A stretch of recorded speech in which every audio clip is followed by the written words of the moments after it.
All rise. Please be seated.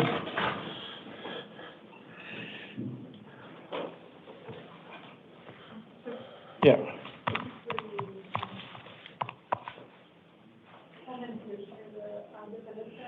All right, this is the 2 p.m. Initial appearance calendar for November the 9th. The court's orders regarding the taking of DNA and fingerprints that were given on the first calendar of the month apply to all matters on this calendar. Also, if you are the victim of a crime with a case pending before this court, you're advised you have rights under Arizona law that, among others, include the right to be treated with fairness, respect, and dignity, to a speedy trial, to be present at court proceedings, to choose whether or not to be interviewed by the defendant or the defendant's attorney, to be heard before the court makes a decision on release, negotiation of a plea, scheduling, and sentencing, and to receive restitution from a person who's convicted of causing you loss. If you've not already been provided with a written statement of all victims' rights, please contact the Victim Services Division of the Prosecutor's Office. All right, interpreter matter first. And they have a sex commissioner for the simultaneous interpretation. Okay. We'll call number 6 then, Miguel Hernandez Valdez. Miguel Hernández Valdés, pase al podium, por favor.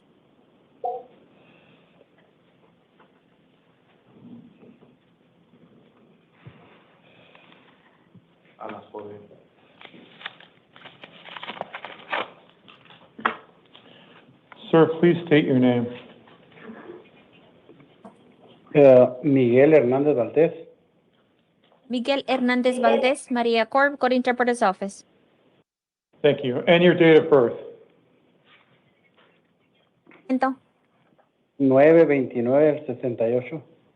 9/29/68. You've been charged with 1 count of aggravated assault, a class 6 felony, 1 count of misdemeanor assault, and 1 count of criminal damage, also as a misdemeanor. The court has found probable cause. At this point, based upon the financial information I have, I do not find you to be indigent, so you are not entitled to court-appointed counsel. I reviewed the state's written recommendation. Is the state appearing on this matter, or just the two? I'm not appearing on this one, Your Honor. Okay. All right, sir. On this case, I've set a secured appearance bond in the amount of $5,000. If you post that bond, you're also subject to pretrial services supervision, which will include electronic monitoring. Electronic monitoring is to be installed before you are released from custody. I'm going to go over some of the release conditions with you. They'll all be in writing. You are not to return to the scene of the alleged crime. You are not to initiate contact of any type with any alleged victim or witness. You are not to respond to any contact from any alleged victim. You may not reside at the same location as any alleged victim, even if you are the owner or renter of that residence. If you have a common residence with any victim, 1 civil standby with law enforcement is allowed to retrieve any of your personal belongings. You are not to possess any weapons while on release.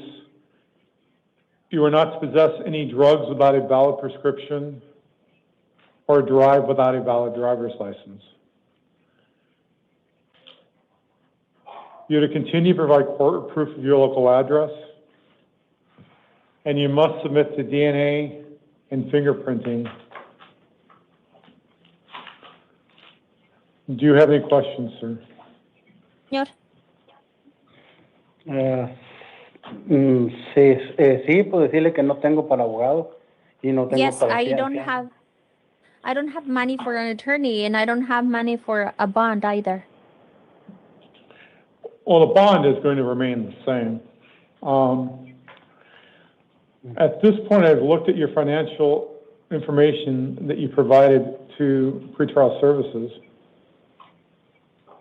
and it indicates that you make $4,000 a month more than what you spend. Given your income, at this point, I'm not appointing an attorney for you. At your next court date, the court could review that. Your next court date will be a status conference on November the 17th at 8:30 in the downtown Superior Court, with a possible preliminary hearing on November the 19th at 8:30. All right, thank you, sir. With that, we'll be adjourned.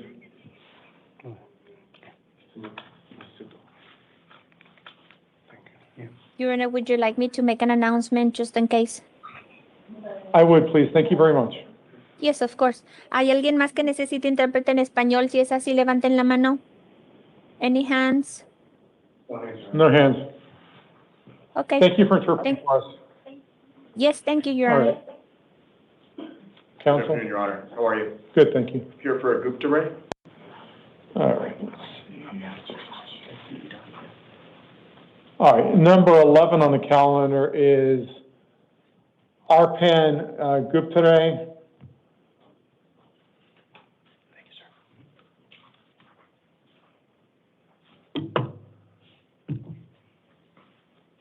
sir. Stand at the podium, please. And tell me your name and date of birth. Okay, sir, name and date of birth. Name is Arpan Guptare. Date of birth is 02/28/2000. All right, thank you, sir. So you've been charged with one count of misdemeanor DUI. The court's found probable cause. Looks like this is in the Paradise Valley City Court. So at this point, based upon the information I have, I am going to find you indigent. I know you filed a limited notice of appearance for the purpose of this hearing only, correct, counsel? Yes, Your Honor. We've been retained. Permanently? Yes, sir. Okay. Let me change that then.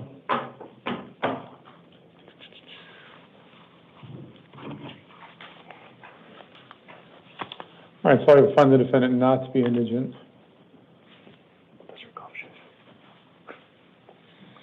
All right, let's talk about release conditions. My inclination was OR of it. Thank you, Your Honor.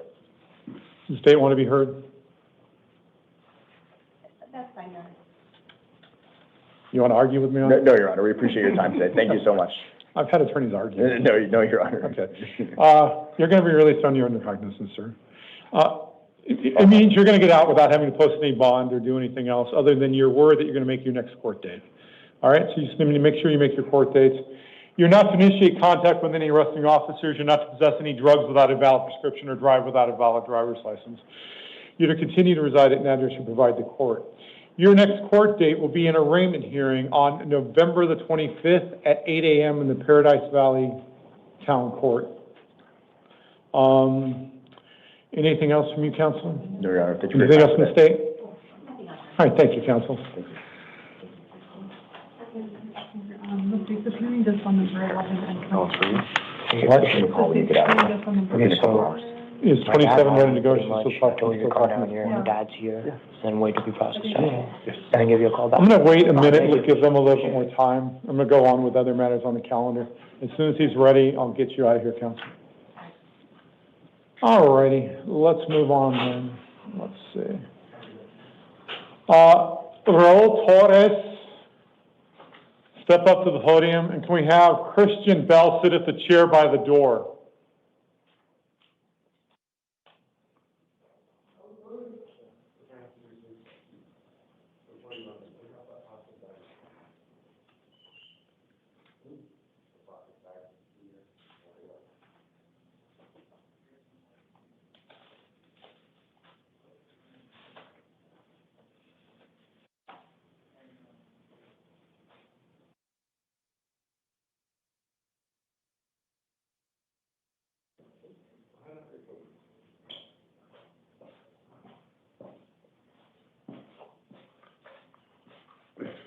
Now, sir, can I have one of you stand behind the defendant, between the defendant and the state? Just, I don't like.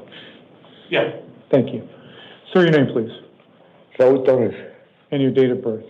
11/02/89. All right. So you're here on a Superior Court bench warrant for failing to appear on the charge of burglary in the 3rd degree, a Class 4 felony. Legal defender's already been appointed to represent you. On this case, the judge, when they issued the warrant, set a bond of $1,000. I'm affirming that $1,000 secured appearance bond. If you post the bond, you're not to initiate contact with any arresting officers, no drugs without a valid prescription, no driving without a valid driver's license, continue to reside at an address you provide the court, and submit to fingerprinting. Your next court date will be a status conference on November the 17th at 8:30 in the downtown Superior Court. Do you have any questions, sir? Voy a estar en, I'm going to be locked down. You'll be let out if you pay $1,000 bond. Since that day. Excuse me? I'm going to be locked down on 17. You can ask, but you failed to appear after being released once before, so it's possible. You'll have an attorney there, and they can talk to you about that. Your next court date is the 17th. You can step back over there, sir. Okay. Counsel, you ready to go on your case? Yes, Judge. All right.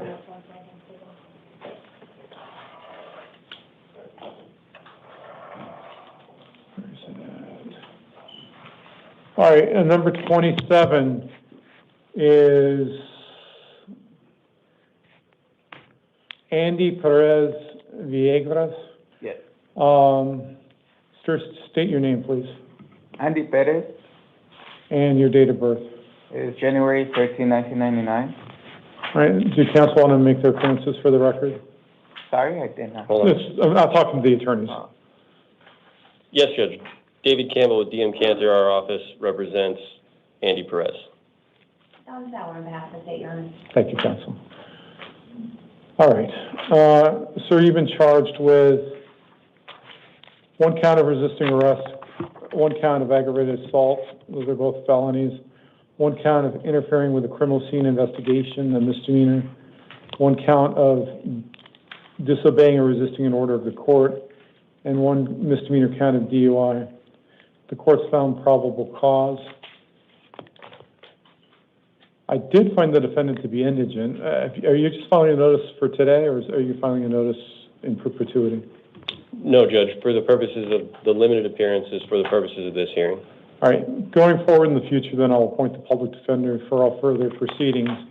I'll note the counsel is appearing for today's hearing only. All right. The state want to be heard on release conditions? I've reviewed your written recommendation, counsel. Thank you, Your Honor. Nothing else to add other than, although the state is requesting pretrial services, the state is requesting the other conditions imposed. Okay, thank you. Counsel. Yes, Judge. Thank you. At this point, we would be asking that he be released to his own recognizance. Mr. Perez doesn't pose any risk to the community. He does not pose any risk of flight. It is based on his prior criminal history. He has none, so he has no prior failures to appear. There's no reason to believe that he would fail to appear in this case. He's 26 years old. This is his first criminal sort of encounter. He's never been arrested before. He does have strong family support here in Phoenix. His entire family is here. His entire immediate family is here. Both his parents, his sister, his 2 younger siblings.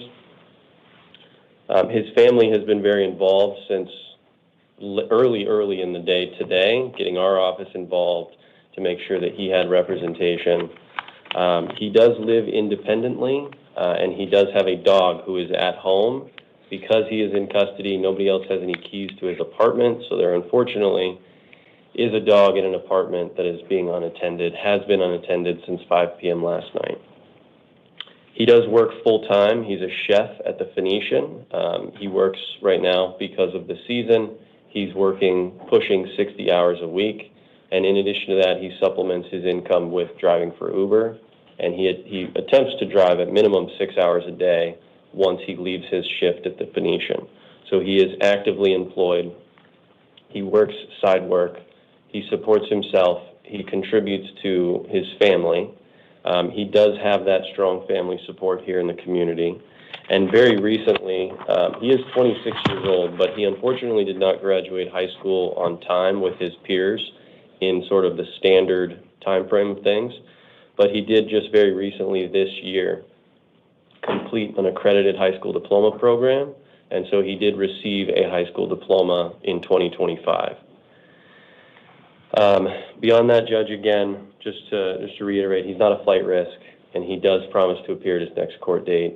And based on the information we have available to us, we don't believe that he is a risk to the community, and for those reasons, we would ask that he be released to his own recognizance.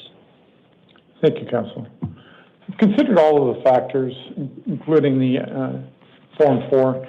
So I'm going to release you to pretrial services. You won't have to post a bond or anything to get out, but you will need to keep in contact with them. I'm not imposing any type of electronic monitoring or anything like that. Just they'll help you make your court dates, so just follow their directions. So pretrial services, you're not to initiate any contact with any alleged victim or witness. The victim would be the police officer involved. You're not to possess any weapons while this case is pending. You're not to possess any drugs without a valid prescription or drive without a valid driver's license. And due to the nature of this offense, and given the fact you're driving for Uber or Lyft, I'm going to order you not to drink alcohol while this case is pending. I just don't think it's necessarily conducive. So no alcohol either. You continue to provide court proof your local address. I probably stated it, but if I didn't, no driving without a valid driver's license. You must submit to DNA testing and fingerprinting. Your next court date will be a status conference on November the 24th at 8:30 in the downtown Superior Court, with a possible preliminary hearing on November the 26th at 8:30. So you'll be given directions about how to contact pretrial services. It will be in an envelope that you'll be given. Make sure you contact them when you get out. Make sure you make your court date on the 24th. Do you have any questions, sir? I don't. All right, thank you, sir. Thank you. Thank Thank both you, Judge. counsel for appearing. Absolutely. Thank you, Judge. And that's the only cases you're appearing for, correct, counsel? Yes, sir. All right, thank you.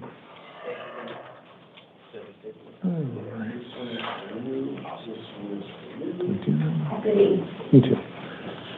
All right, Christian Bell will be followed by John Grant. If Mr. Grant could have a seat in the chair by the door. Do we have Mr. Bell? Okay. Mr. Bell, please step up to the podium. Sir, please tell me your name and date of birth. Christian Bell, birthday is 11/07/1995. Okay, thank you, sir. So you've been charged with aggravated assault, Class 4 felony, possession of narcotic drugs, a Class 4 felony, unlawful flight from a law enforcement vehicle, a Class 5 felony, resisting arrest, a Class 6 felony, criminal trespass, a Class 1 misdemeanor, and reckless driving, a Class 2 misdemeanor. The court found probable cause on all counts except for the possession of narcotic drugs. I also considered a victim impact statement that was provided from the victim of the trespassing, as well as the state's written recommendation. So in reviewing all of these situations, first of all, I do find you to be indigent. I'm appointing the public defender to represent you. On this case, I am setting a secured appearance bond in the amount of $2,500. If bond is posted, you're also subject to pretrial services supervision.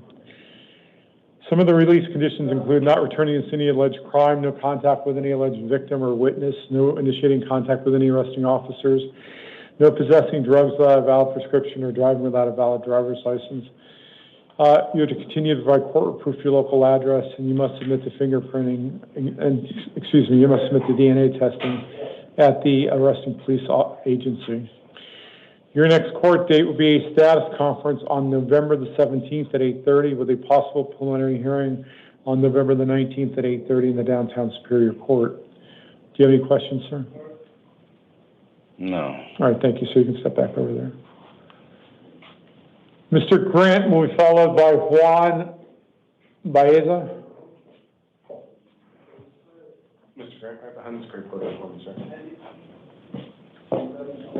Morning, Your Honor. Good morning, afternoon, sir. Please tell me your name and date of birth. John Ashley Grant, Your Honor. And your date of birth? 11/15/67. All right, thank you, sir. So you've been charged with aggravated assault, a Class 3 dangerous felony. The court has found probable cause. The court has found you to be indigent. It's ordered appointing the public defender to represent you. Yes, sir. On this case, there's been a secured appearance bond set in the amount of $5,000. If you post the bond, you're not to initiate contact with any victim or witness. You're not to initiate contact with any arresting officers.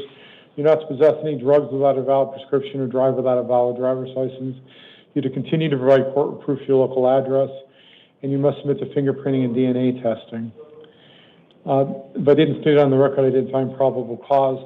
Your next court date will be a status conference on November the 17th at 8:30 in the downtown Superior Court, with a possible preliminary hearing on November the 19th at 8:30. Sir?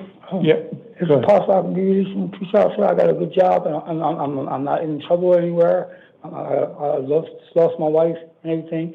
I promised to come back to court. I'm right down the street. I looked at that, sir, and I also looked at the. I didn't harm anybody. I know you didn't. If you'd harmed somebody, you would have had a lot higher Yes, bond. sir. I'm looking at your prior felony record. I'm looking at your failures to appear. I set the bond on the very low end of the scale, given the nature of all of the situations. So, sir, I am going to set the bond that I indicated at $5,000. Your next court date is November the 17th at 8:30. All right, and your release conditions could be reviewed at that time, but that is the release conditions at this point. All right, thank you, sir. You can step back over there. Juan by Asa will be followed by Kevin Robinson.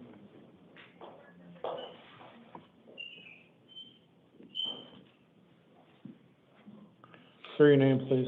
Hello, my name is Juan Carlos Baeza, October 28, 1990. So you've got two cases. The first is a new case, number 7 on the calendar, charging you with possession of drug paraphernalia, class 6 felony. The court has found probable cause. On this case, the court has found you to be indigent. It's ordered appointing the public defender to represent you. On this case, there's been a secured appearance bond set in the amount of $250. If you post the bond, you're not to initiate contact with any arresting officers. You're not to possess any drugs without a valid prescription or drive without a valid driver's license. You're to continue to provide court proof of your local address.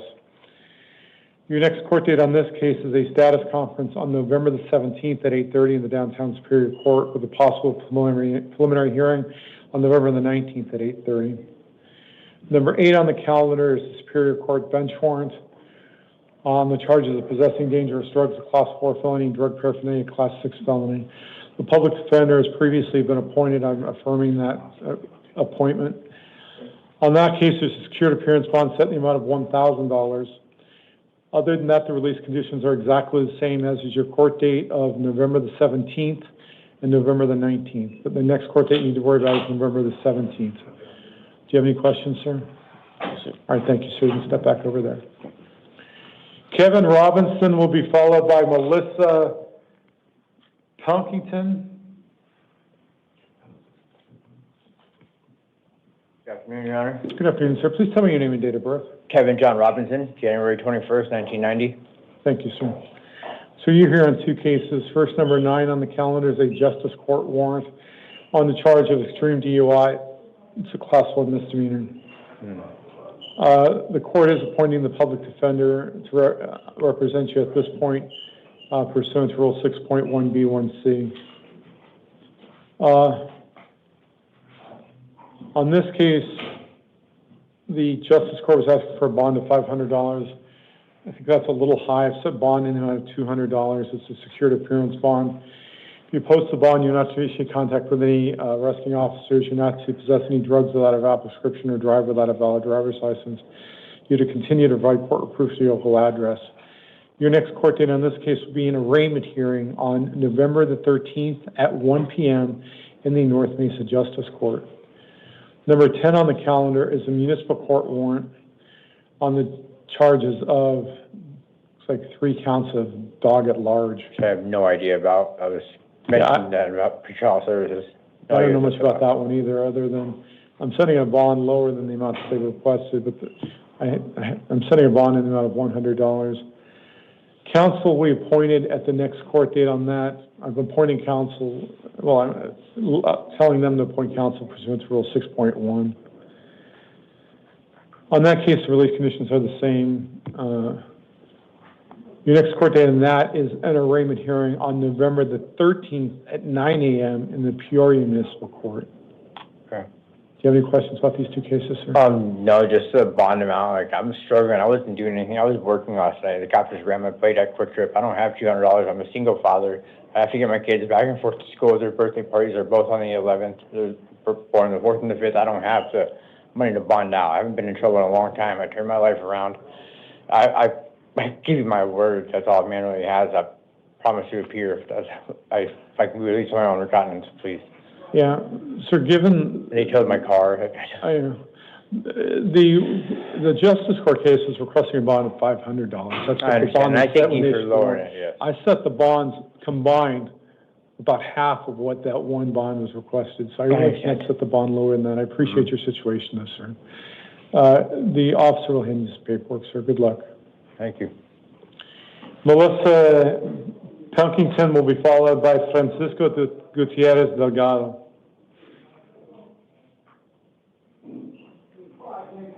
Ma'am, please tell me your name and date of birth. Melissa Pilkington, 2/19/79. Thank you, ma'am. Ma'am, you're here on a Superior Court bench warrant on the charge of possessing narcotic drugs, a Class 4 felony. The public defender's already been appointed to represent you.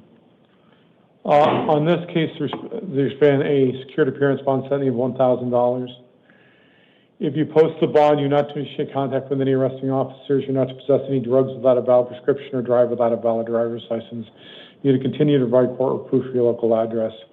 Your next court date on this case will be a status conference on November the 17th at 8:30, with a possible preliminary hearing on November the 19th at 8:30. Do you have any questions? May I address the court? Sure. So I went to all of my court dates, and we decided to do deferral with my public defender, and I wasn't told that I had any more court dates. He told me that I would sign the paperwork. He had like 6 other clients. He said that he would contact me. I contacted him 3 times. I had a copy. I have copies of the deferral paperwork as well. But you never entered the deferral. The case was continued last on March the 18th at 2025. He didn't. We did the last I left court. Like I wasn't told I had a court date, and I had deferral paperwork, and I just had to sign it. He was supposed to contact me to do that. I guess because I had to email it to him. So I contacted him a few times, and then he contacted me, and he said, "Oh well, we missed court." I'm like, "You told me I didn't have to go to court." He's like, "Well, I didn't contact you in time to do the paperwork," and I was like, "Well, ma'am, that's not how it works." That's what happened. Yeah, but you're responsible unless the paperwork is signed and the court defers the paperwork. You could have contacted the court or done anything else. The judge, when they issued the bench warrant, let me check one other thing. I just didn't know if there was another court date. Like we agreed to do a deferral. The cases don't disappear. The court, until the court enters an order on the record deferring the paperwork, that's how it works. And let me see one other thing, and then I'll...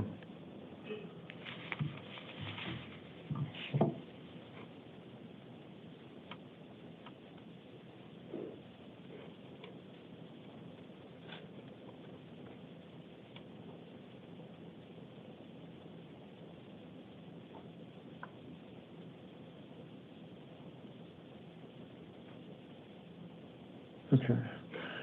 Ma'am, I'm going to affirm the $1,000 bond. Given all of the factors in this case, the court believes it's appropriate.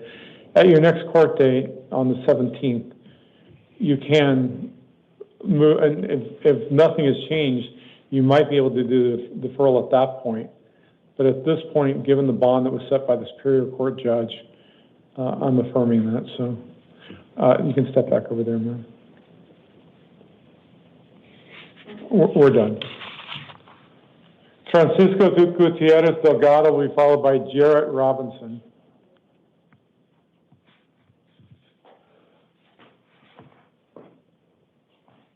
Sir, please tell me your name and date of birth. Francisco Gutierrez Delgado.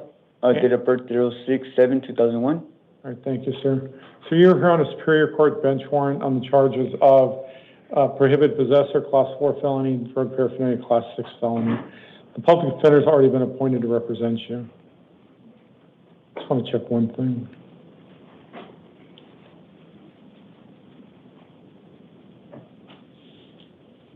Okay, yeah, this was a drug court case. Sir, on this case, there's been a cash-only bond set in the amount of $100. If you post the bond, you're not to initiate contact with any arresting officers, you're not to possess any weapons, you're not to possess any drugs without a valid prescription or drive without a valid driver's license. You're to continue to provide court proof your local address, and you're to contact your probation officer within 72 hours of your release. Your next court date will be a status conference on November the 14th at 9:30 in the downtown Superior Court. Do you have any questions, sir? No. All right, thank you, sir. You can sit. So I'm released or no? No, you have a $100 cash bond. Oh, so if I pay that bond, just that bond, the $100 bond, I get out? Yes. All right, then, thank you. All right. Jarrett Robinson will be followed by Lake Simmons.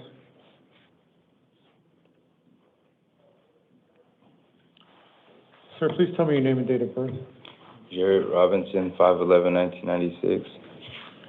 All right, sir, you're here on three cases. The first is a new charge of theft of means of transportation, a Class 3 felony, 2 counts of theft, Class 1 misdemeanors, 1 count of driving on a suspended license, a Class 1 misdemeanor, and 1 count of displaying fictitious license plate, a Class 2 misdemeanor.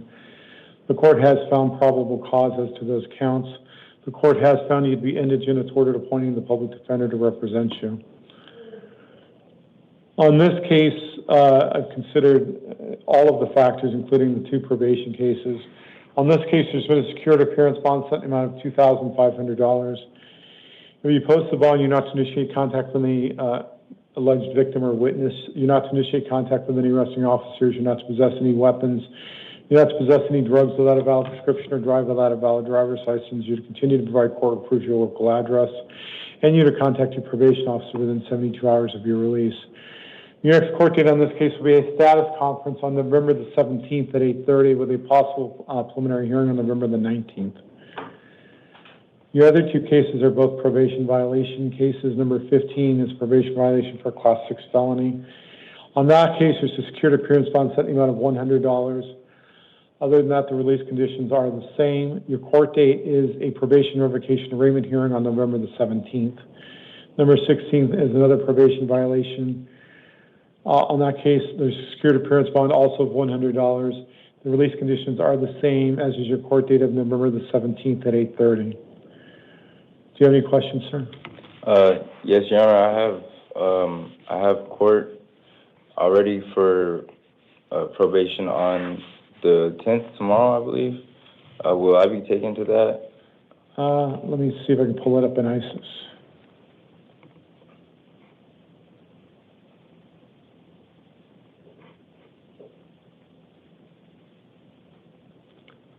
Sir, it's hard to tell in the computer system I'm looking at whether or not they will vacate that date or whether or not you'll be taken. So I can't tell you for sure. Okay. I wish I could, sir. All right. Thank you, sir. Can I ask you one more question? Yeah. Or 2 more questions? I'm sorry. That's fine. So, first of all, I was wondering if, would I have been able to go to the Superior Court and quash the probation warrant, violation warrant, just like a regular warrant? Like, if by showing up and talking to the judge? You can't just show up and talk to the judge. You have to get put on the calendar. Generally, the way to do that is to contact the public defender's office, because the judge just doesn't have time in the middle of a calendar. So normally you would contact the public defender's office. They would ask the court to set it on the calendar. It usually takes a few days to get set on the calendar. Okay. And lastly, I was wondering, if I wasn't read, like, my Miranda rights, would that have any effect on my case? Only if you made any in custody statements. The only thing Miranda applies to is it would suppress any statements you made in custody. Okay. If you made no statements, it would have no effect. Okay. All right, thank you, sir. Lake Simmons will be followed by Francisco Suarez.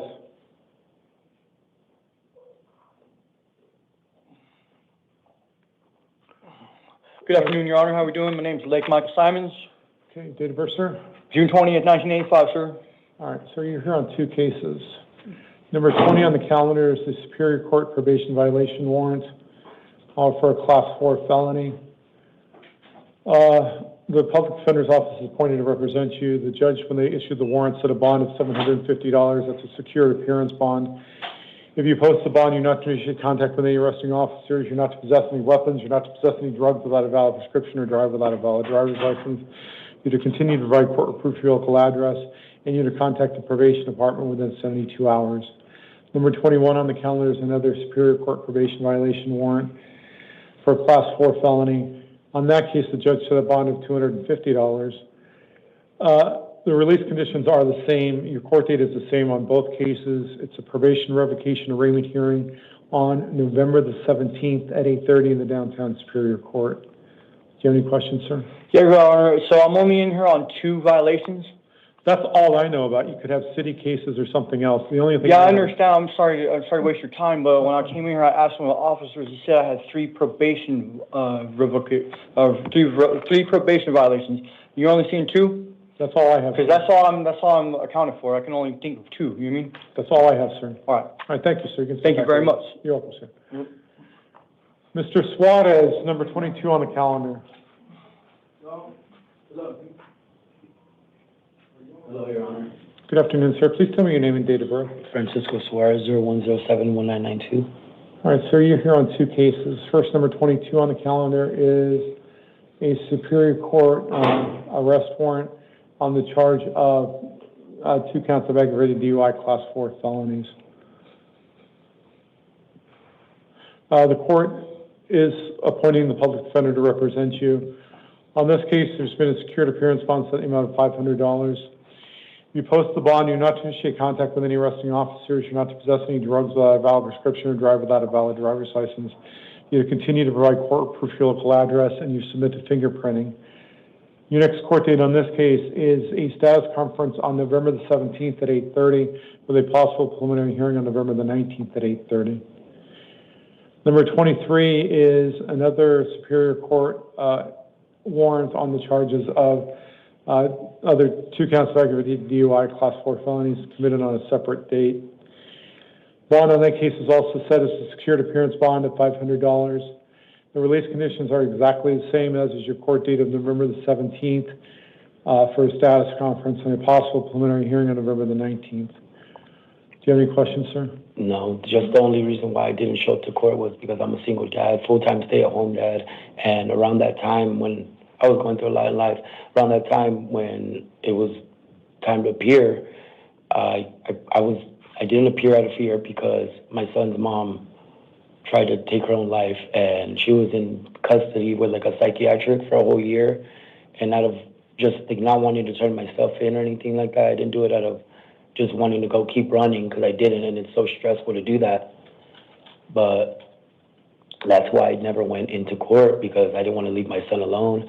And with that being said, last night when I did get taken into custody, he got ripped out of my arms in my own room. When he wanted to stay at home, he had the option to go to talk to his mom, and he kept telling his mom he just wanted to have a normal night and be with his dad. So with that being said, he's out right now. It's his birthday weekend. He's supposed to have a birthday party today, and I'm missing that today. And I just really want to get back to my son. I promise I'll come back to court, and whatever I have to do, I'll do it. Like I talked to the pretrial services. I want this all behind me. I want to be a regular person. I'm already a regular person because in all that time, I've started my own flag football program. I'm a pillar to the Gilbert community. I coach 3 teams. I have over 25 kids under my supervision, and it's not just my son that needs me. It's all kinds of kids. And I appreciate that, sir. I also know that you had a town or city of Gilbert warrant for your arrest. These warrants were from some time ago. You've had plenty of time to resolve them, and you've chosen not to. The $500 bonds for Superior Court warrants for these type of offenses, which include mandatory jail time, are on the low end. So I'm affirming the bonds to Judge Shetland. So what do I have to do to how much total for the? They're each $500. They're both secured bonds and not cash-only bonds. Generally, you can go through a bonding company, put 10% down with some type of other collateral. Okay. But they're so total of $1,000. Yeah, if you've got the entire amount would be $1,000. Or generally, you could go through a bonding company for $100. You don't get that money back in some type of collateral. They would post the bond. Okay, like my mom's car or something. Something like that. But you can contact a bonding company or have your family contact a bonding company. And have them. Okay. I only know one number. That's why. So I don't have my phone on me. I don't have anything on me. Okay. Well, it's really all I could do today, sir. I appreciate it. I appreciate you. Okay.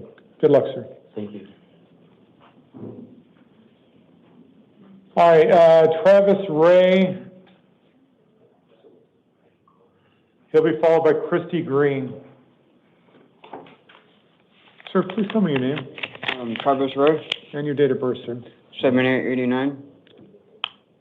All right. Sir, you're here on the charge of possessing dangerous drugs, a class 4 felony.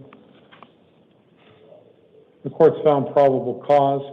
The court's found you to be indigent. It's ordered appointing the public defender to represent you. On this case, there's been a secured appearance bond set in the amount of $500. If you post the bond, you're not to initiate contact with any arresting officers. You're not to possess any weapons. You're not to possess any drugs without a valid prescription or drive without a valid driver's license. You're to continue to provide court proof of your local address. And it looks like you may be on parole. If you are on parole, you're to contact the parole department within 24 hours of your release. Your next court date will be a status conference on November the 17th at 8:30 with a possible preliminary hearing on November the 19th at 8:30. Do you have any questions, sir? No. All right, thank you, sir. You can step back over there. Ms. Green will be followed by Isaac Knight.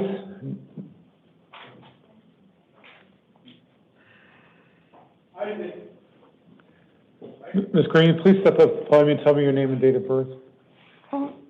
Christy Green, June 8, 1981. All right, thank you, ma'am. Ma'am, you're here on the charge, a bench warrant on the charges of possessing dangerous drugs, class 4 felony, drug paraphernalia, class 6 felony. The legal advocate's been appointed to represent you. On this case, there's been a secured appearance bond set in the amount of $500. If you post the bond, you're not to initiate contact with any arresting officers. You're not to possess any drugs without a valid prescription or drive without a valid driver's license. You're to continue to provide court proof of your local address.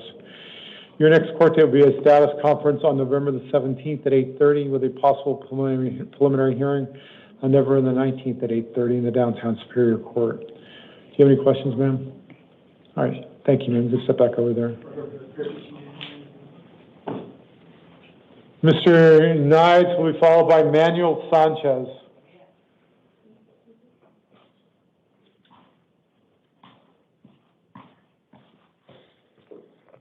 Tell me your name, please. My name is Isaac Niedes. Okay, sir. And your date of birth? 03/25/1995. All right, sir, you're here on 3 cases. Number 5 on the calendar is the municipal court. It's the new charge of possession of drug paraphernalia, class 1 misdemeanor, and obstructing a highway or public thoroughfare, class 2 felony. Based upon the nature of the offenses, you're not entitled to court-appointed counsel. On this case, you're going to be released on your own recognizance. You're not to initiate contact with any arresting officers. You're not to possess any weapons. You're not to possess any drugs without a valid prescription or drive without a valid driver's license. You're to continue to provide court proof of local address, and you're to contact your probation officer within 24 hours. Your next court date will be an arraignment hearing on November the 25th at 9 a.m. in the Peoria Municipal Court. Number 18 on the calendar is a Superior Court probation case. On that case, you're also going to be released on your own recognizance. The release conditions are basically exactly the same. Your court date on that is a probation revocation arraignment hearing on November the 17th at 8:30. Number 19 is another probation case. Once again, on that case and in the last case, public defenders are appointed. On this case, you're also going to be released on your own recognizance. Release conditions are the same as is your court date of November the 17th at 8:30. Very important you make your court dates on these cases. Do you understand that, sir? Yes, sir. All right, thank you, sir. The officer will hand you some paperwork. Manuel Sanchez will be followed by Elena Kista.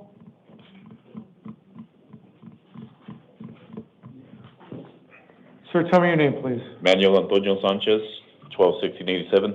All right, thank you, sir. Sir, you're here on the charges of aggravated DUI as a third DUI. It's a class 4 felony. Aggravated DUI for having a suspended license or class 4 felony. and possession of drug paraphernalia, class 6 felony. The court has found probable cause. The court has found you to be indigent. It's ordered appointing the public defender to represent you. On this case, you're going to be released to pretrial services. You just need to follow their directions, but you will need to post a bond in order to get out. Okay. Contact them right when you get out. You're not to initiate contact with any arresting officers. You're not to possess any drugs without a valid prescription or drive without a valid driver's license. You're to continue to provide court proof for your local address. Your next court date will be a status conference on November the 24th at 8:30 in the downtown Superior Court, with a possible preliminary hearing on November the 26th. But you need to make sure you contact pretrial services. You'll be given an envelope about how to do that and make your court date on the 24th. Do you have any questions, sir? No. All right, thank you, sir. Step back over there. Ms. Keisto will follow by Jacob Halling.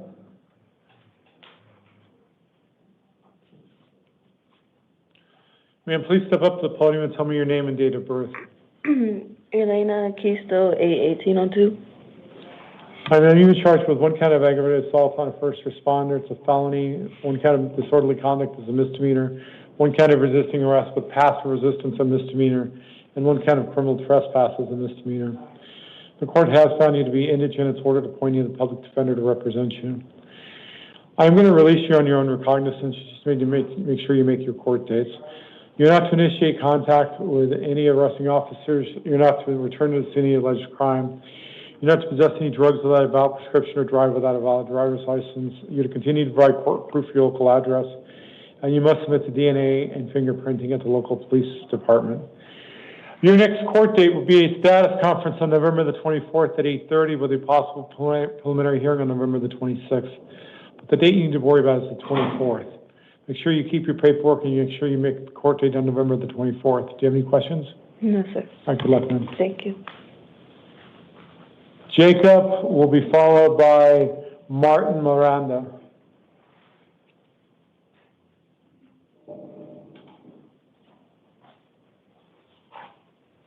Sir, please tell me your name and date of birth. Jacob Ewing, 10/9/1980. All right, sir, you've been charged with 2 counts of disorderly conduct, class 6 felonies. At this point, the court does not find you to be indigent, so you're not entitled to court-appointed counsel. The court's next court date could appoint counsel if the court thinks that's appropriate. I'm going to release you to pretrial services. You'll just need to keep in contact with them and follow their directions, but you won't need to post a bond in order to get out. You are not to initiate contact with any victim or witness. You're not to initiate contact with any arresting officers. You're not to possess any drugs without a valid prescription or drive without a valid driver's license. You're to continue to provide court proof for your local address. Your next court date will be a status conference on November the 24th at 8:30 with a possible preliminary hearing on November the 26th. Make sure you contact pretrial services when you get out and make your court date on the 24th. Do you have any questions, sir? Pretrial services, when I get out. You'll call them, you'll follow what they tell you to do. Today, or with that, are they open today or that? I don't think they'll be open on Sunday. You'll be getting out too late today to do that, so just contact them first thing tomorrow. Okay, thank you, sir. All right. Martin Miranda will be followed by Rafael Sapien.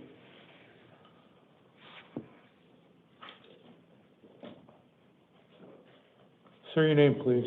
Martin Miranda, 41069. Okay, sir, you've been charged with 2 counts of aggravated assault, class 6 felonies. The court has found probable cause. The court has found you to be indigent. It's ordered appointing the public defender to represent you. I am going to release you to pretrial services. You need to follow the directions. Yes, sir. You're not to return to the scene of alleged crime. I believe it was a park or splash pad or something like that. Yes. So you're not to return to the scene of alleged crime. You're not to initiate contact with any victim or witness. You're not to initiate contact with any arresting officers. You're not to possess any drugs without a valid prescription or drive without a valid driver's license. You're to continue to provide proof for your local address, and you're to submit to DNA testing. Okay. Your next court date will be a status conference on November the 24th at 8:30 with a possible preliminary hearing on the 26th. Okay. Make sure you contact pretrial services to make your court dates. Do you have any questions, sir? You'll give me the pretrial paperwork? And The officer will hand you a paper. The envelope will have the information on how to contact pretrial services. Thank you. All right. All right, the last matter on the calendar will be Mr. Sapien.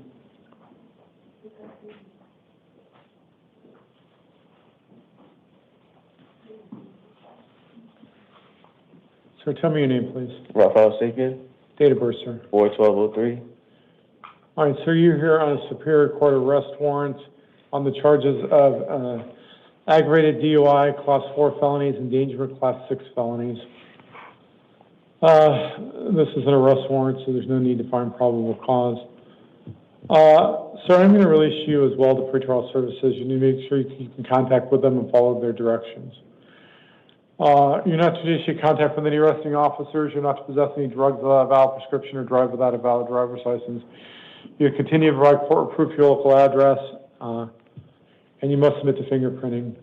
Your next court date will be a status conference on November the 24th at 8:30 with a possible preliminary hearing on November the 26th. Make sure you make your court date on the 24th. Do you have any questions, sir? No. All right. Thank you. All right, and that, I believe, ends our 2 p.m. calendar. Thank you, Your Honor.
We are ready. He's on his way.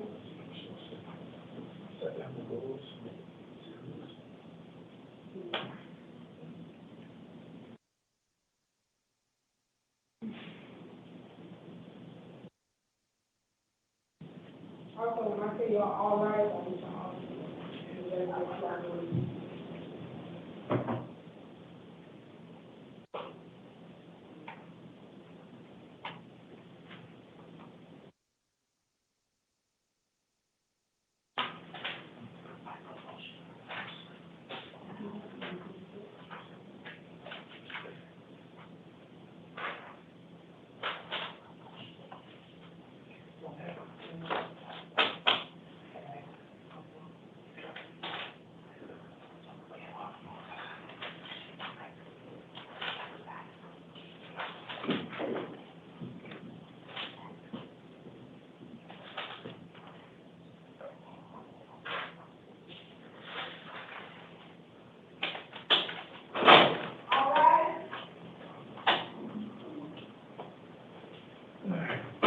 Please be seated.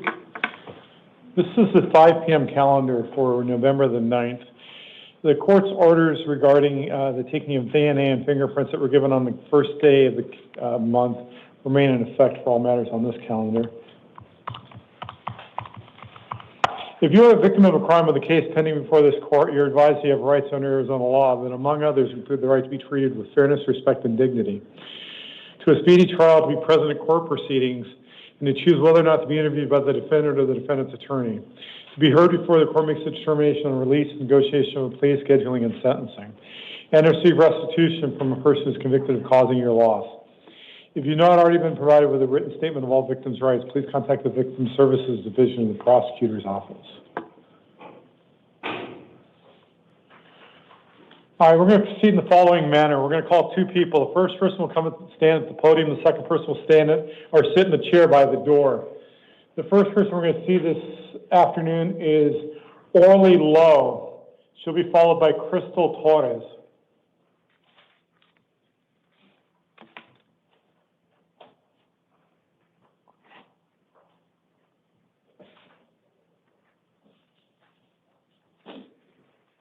Ma'am, please state your name. Orly Lowe. And your date of birth. 9/3/71.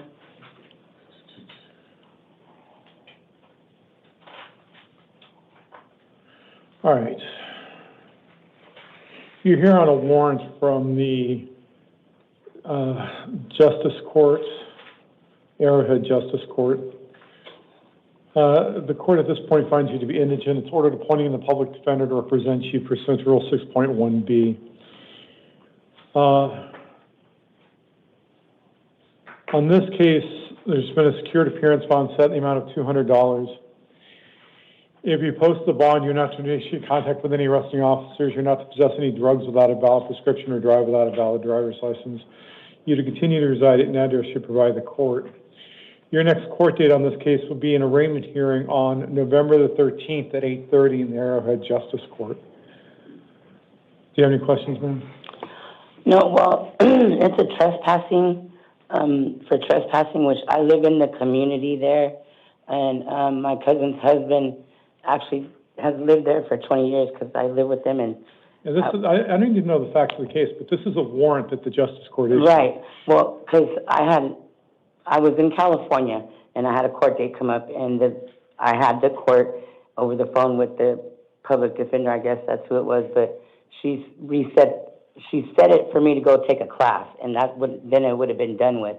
But because I was stuck in California because my engine went out, I couldn't make the class, and she was supposed to email me something, which I never got an email, so I can go to that class. Well, ma'am, you could have contacted the court or did a number of other things. The court asked for a bond of $545. I set it at $200. That's as low as I can go. Okay. So your next court date is the arraignment on November the 13th at 8:30. The officer will hand you some paperwork, ma'am. All right, thank you. Ms. Torres will be followed by Bonnie Basham.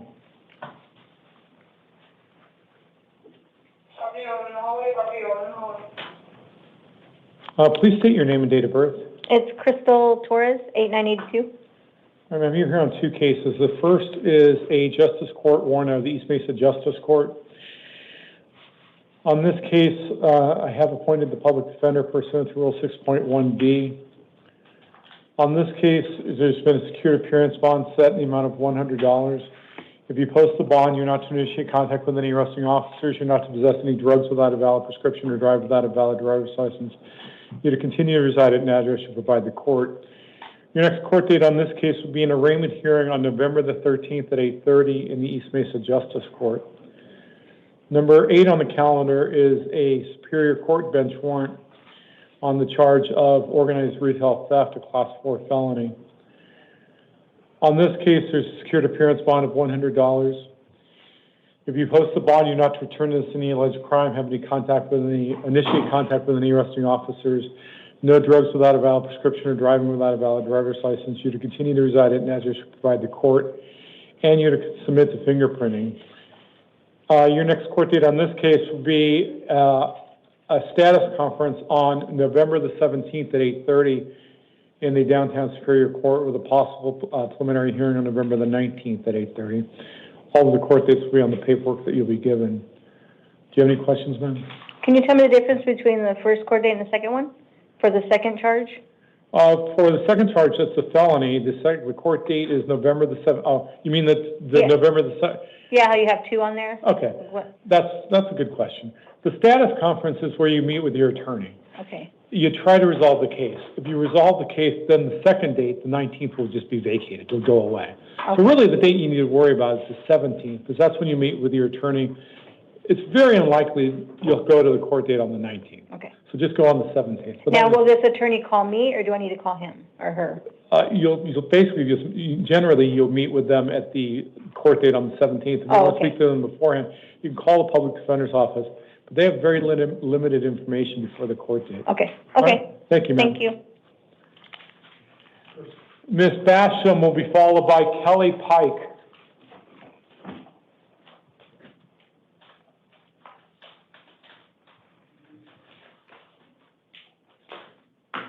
We have Bonnie Sue Basham. It's the older lady right there.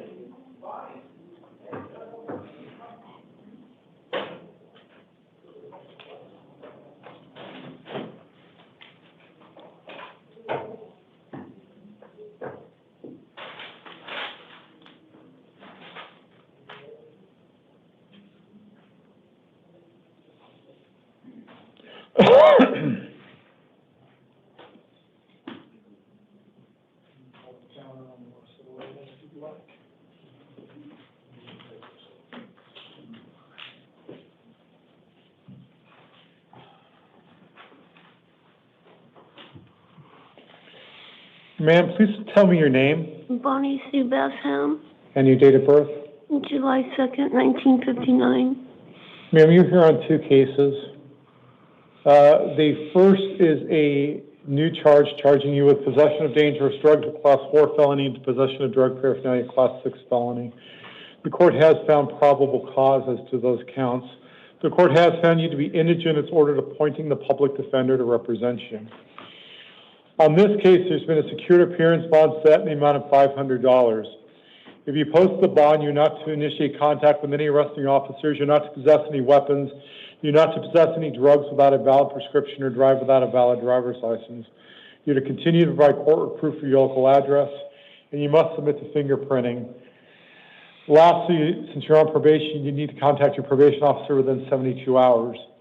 Your next court date on this case is a status conference on November the 17th at 8:30, with a possible preliminary hearing on November the 19th at 8:30 in the downtown Superior Court. Number 12 on the calendar is a probation violation warrant.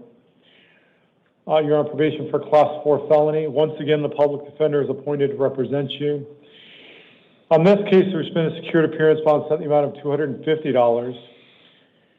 The release conditions are exactly the same. Your court date is a probation revocation hearing on November the 17th at 8:30 in the downtown Superior Court. Do you have any questions, ma'am? No, sir. Okay, thank you, ma'am. If you could step back to where you were. Thank you.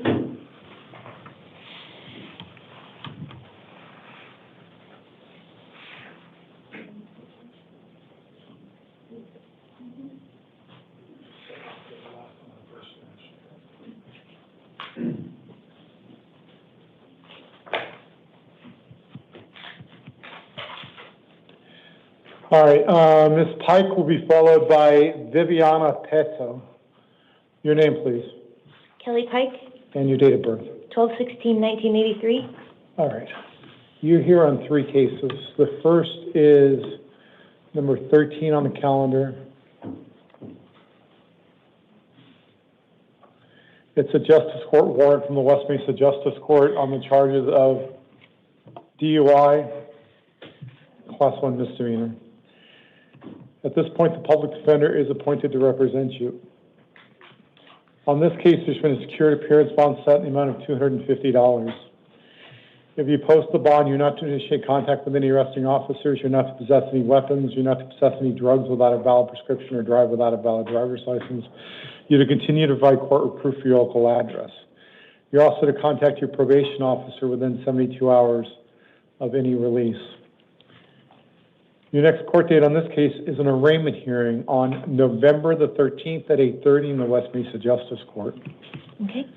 Number 15 on the calendar is the Superior Court probation violation case. for a Class 6 felony. Once again, the public defender is appointed to represent you. On this case, there's secured appearance bond set in the amount of $100. The release conditions are exactly the same as your other case. Your court date is slightly different. It's a probation revocation arraignment hearing on November the 17th at 8:30 in the downtown Superior Court. Number 17 is another probation violation matter. Once again, the public defender is appointed to represent you. On this case, there's also a secured appearance bond of $100. The release conditions are exactly the same as is your court date of November the 17th at 8:30 for a probation revocation arraignment hearing. Do you have any questions, ma'am? No, sir, thank you. All right, thank you, ma'am. Ms. Pato will be followed by Alexis Erzenak.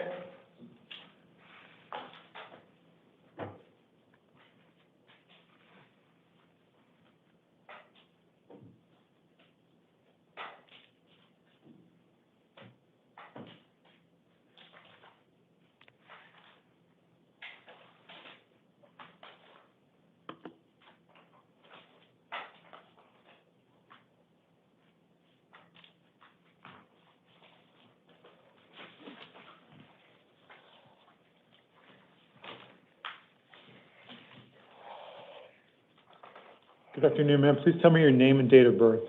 Viviana Gay Pito, 7/22/1963. All right, ma'am, you're here on two cases. First, number 14 on the calendar is a justice court warrant from the Encanto Justice Court on the charge of criminal trespass. It's a misdemeanor.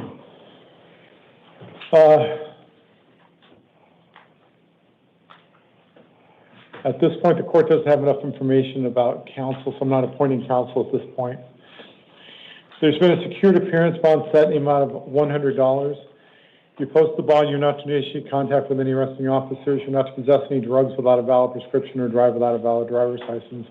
You're to continue to provide court proof of your local address. Your next court date will be an arraignment hearing on November the 13th at 8:30 in the Encanto Justice Court. Number 21 on the calendar is a justice court warrant from Maryville Justice Court on the charge of disobeying an order of the court. On this case, the public defender is appointed pursuant to Rule 6.1B. On this case, there's also secured appearance bond set in the amount of $100. The release conditions are the same. Your court date is an arraignment hearing on November the 13th at 8:30 in the Maryville Justice Court. Do you have any questions, ma'am? Just need to get that information in writing. You'll have that information in writing. The court dates and the bond will be in the writing that the officers will hand you. Thank you, Your Honor. All right, thank you, ma'am.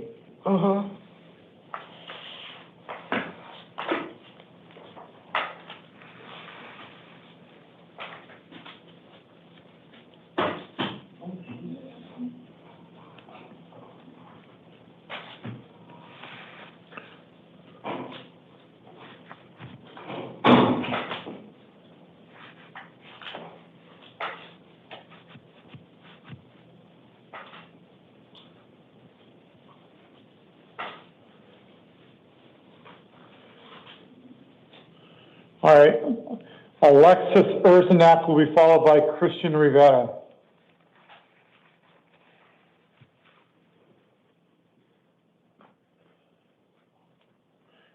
Please tell me your name. Alexis Erzenak, And your date of birth. 11/5/2002. All right, you're here on three cases. The first is a new charge of shoplifting with artifice, a Class 4 felony. Possession of narcotic drugs and possession of dangerous drugs, both Class 4 felonies, and possession of drug paraphernalia, Class 6 felony. The court found probable cause on the shoplifting and the drug paraphernalia charges. At this point, the public defender has been appointed to represent you. On this case, there's been a secured appearance bond set in the amount of $2,000. If you post the bond, you're not to initiate contact with any arresting officers, you're not to possess any weapons, you're not to possess any drugs without a valid prescription or drive without a valid driver's license. You're to continue to provide court proof of your local address, and you're to contact your probation officer within 72 hours of your release. Your next court date on this case will be a status conference on November the 17th at 8:30 in the downtown Superior Court, with a possible preliminary hearing on November the 19th at 8:30. Number 22 on the calendar is a probation violation matter. On that case, it's also appointed the public defender to represent you. On this case, there's been a secured appearance bond set in the amount of $1,000. The release conditions are exactly the same. Your court date is November the 17th at 8:30 for a probation revocation arraignment hearing. Number 23 is another probation violation matter. Once again, the public defender is appointed to represent you. On this case, there's also a secured appearance bond set in the amount of $1,000. The release conditions are exactly the same as is your court date of November the 17th. Do you have any questions about these three cases? So I'm going to jail? You'll be held in jail unless you post the bond, yes. All right, thank you. You can step back over there. Christian Rivera, we followed by Marquis Guzman-Smith.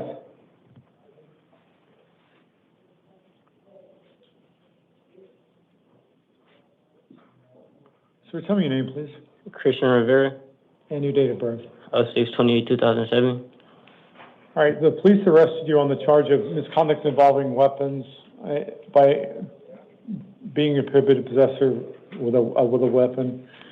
Based upon the information, the court could not find probable cause. The court does not find probable cause. You are going to be released on your own recognizance. You're not to initiate any contact with any arresting officers. You're not to possess any drugs without a valid prescription or drive without a valid driver's license. Your next court date will be a status conference on November the 24th at 8:30 in the downtown Superior Court with a possible preliminary hearing on November the 26th. The next court date you need to worry about is November the 24th. Do you have any questions? Yes, Your Honor, I do. For my case right now, I have court on the 12th. Do I still have that or no? On your other case, you absolutely do. Okay. So this new case has nothing to do with that old case. Okay. Yeah, you actually have to make sure you make that court date. All right. Yes, sir. All right, step right over there, sir.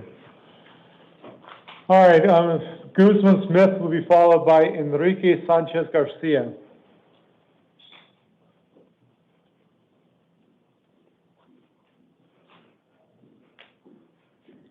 Please tell me your name and date of birth. Marquis Guzman-Smith, September 25th, 2002. All right, thank you. So you've been charged with DUI, 2 counts, both misdemeanors. The court at this point finds you not to be indigent, so I'm not appointing counsel to represent you. On this case, you're going to be released on your own recognizance. You're not to initiate any contact with the arresting officers. You're not to possess any drugs without a valid prescription or drive without a valid driver's license. You're to continue to reside at an address you provide the court. Your next court date will be an arraignment hearing on November the 21st at 10 a.m. in the Moon Valley Justice Court. Do you have any questions? All right, thank you, sir. You can step right back over there. Enrique Sanchez Garcia will be followed by Caitlin Cordova.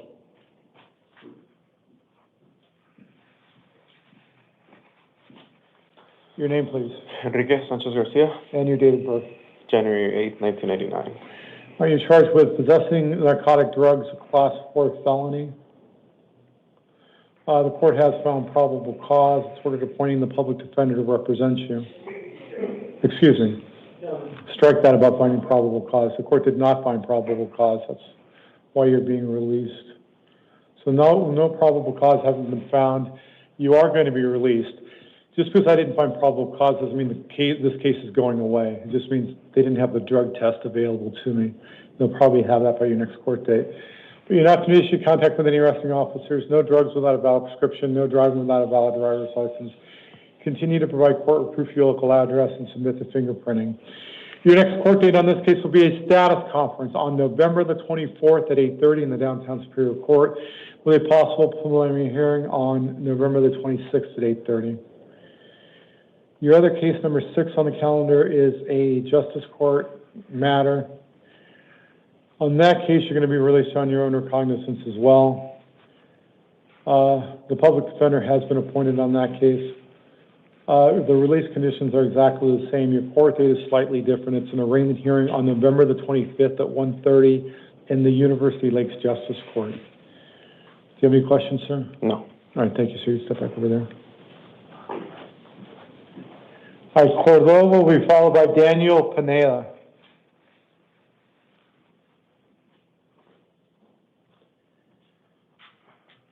Your name, please. Caitlin Cordova, 72599. Are you charged with aggravated assault, class 5 felony, misdemeanor assault, class 1 misdemeanor, and disorderly conduct, class 1 misdemeanor? The court has found you to be indigent. It's ordered appointing the public defender to represent you. On this case, you're going to be released to pretrial services. You'll just need to follow their directions, but you will not need to post a bond in order to get out. You're not to initiate contact with any alleged victim or witness. You're not to possess any drugs without a valid prescription or drive without a valid driver's license. You're to continue to provide court proof your local address, and you must submit to DNA testing. Your next court date will be a status conference on November the 24th at 8:30 with a possible preliminary hearing on November the 26th. You need to make sure you contact pretrial services when you get out and make your court date on the 24th. Do you have any questions? I live with the victim, so I just want to understand the circumstances of that. Well, you can't have contact with them. If Okay. you're going to have to find a different place to live while this case is pending, or Or they're going he to will? have to find a different place. Either? Yeah, one of you. Okay. All right, but make sure you contact pretrial services and make your court date. Any other questions? No, thank you. All right, thank you. Step Thank over you. there. Panana will be followed by Terry Montgomery.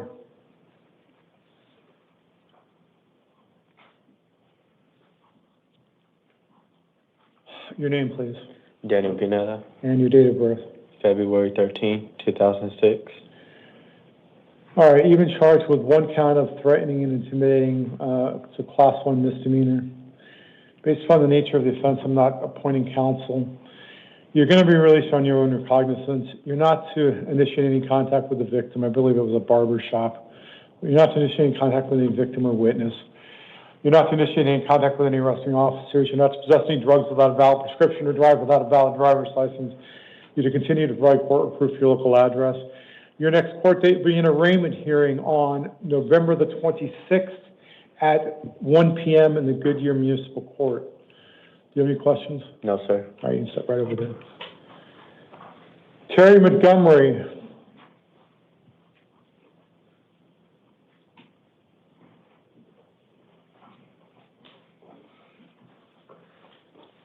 Sir, your name, please. Terry Montgomery, And your date of birth. July 28, 1995. You've been charged with unlawful discharge of a firearm within the city limits to class 6 felony. The court has found you to be indigent. It's ordered appointing the public defender to represent you. I have found probable cause. You are going to be released to pretrial services. You'll need to follow their directions, but you won't have to post a bond in order to get out. You're not to initiate contact with any arresting officers. You're not to possess any drugs without a valid prescription or drive without a valid driver's license. You're to continue to provide court proof your local address. Your next court date will be a status conference on November the 24th at 8:30 with a possible preliminary hearing on November the 26th. But make sure you contact pretrial services when you get out and make your court date on the 24th. Do you have any questions? Yeah, so when I get released, there's a possible chance I'll get my weapon back, or how that works? Probably not while this case is pending, but you can talk to your attorney when you go to court on the 24th about that. All right. All right, the officer will hand you some paperwork. All right, Spanish. Do we have an interpreter ready? Okay, Rigoberto Ramirez Diaz.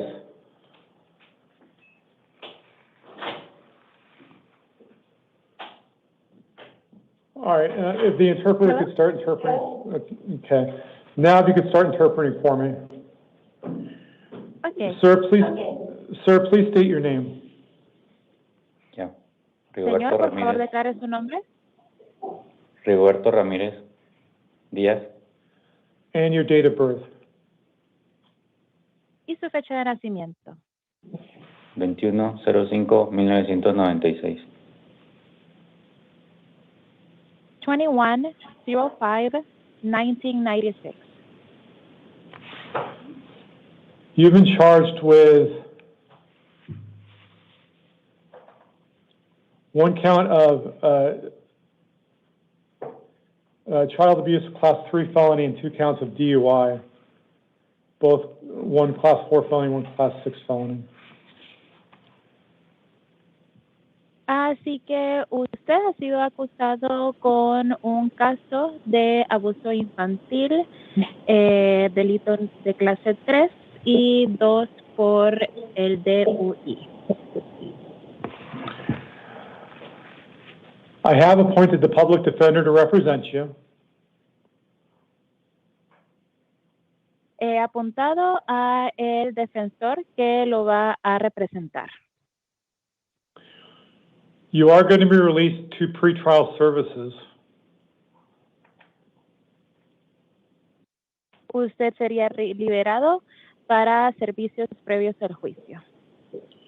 You will need to contact them when you get out and follow all of their directions. Usted va a necesitar contactarlos cuando salga y seguir todas las direcciones. You're not to possess any drugs without a valid prescription.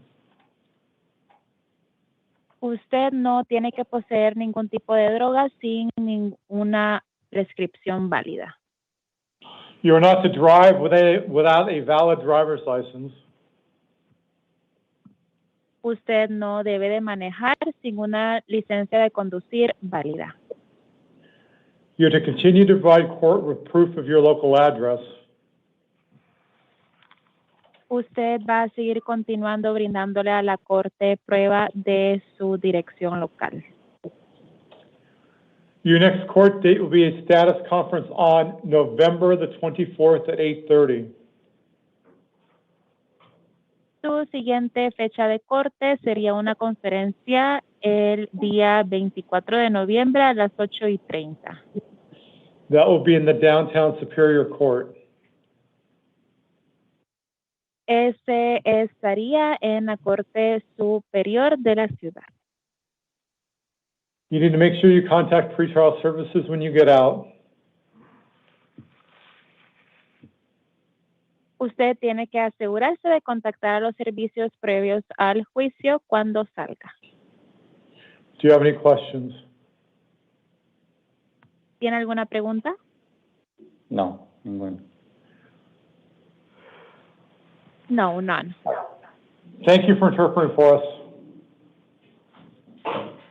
Of course. Thank you for calling I Am Rich. Interpreter 4368 disconnecting.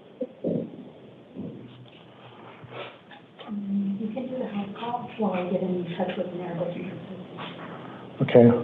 I'm going to do a DUI warrant. The interpreter has disconnected. To reconnect with your interpreter, press or say 1. To connect with a new interpreter, press or say 2. To select a different language, press or say 3. To connect with an operator, press or say 4. End this call now, press or say 5.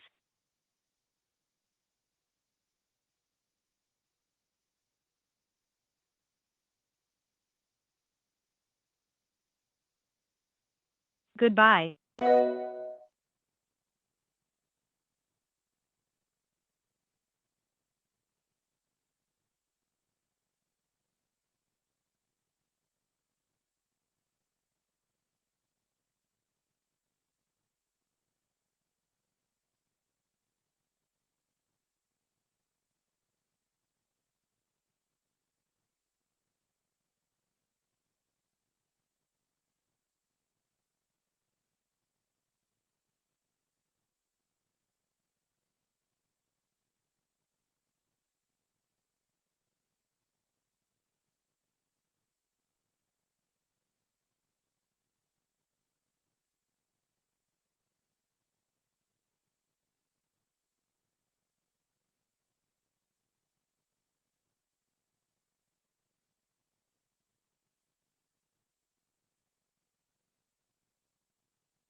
Hi, Jervis, Commissioner Peters, tonight. Court, are you ready to be sworn in anymore?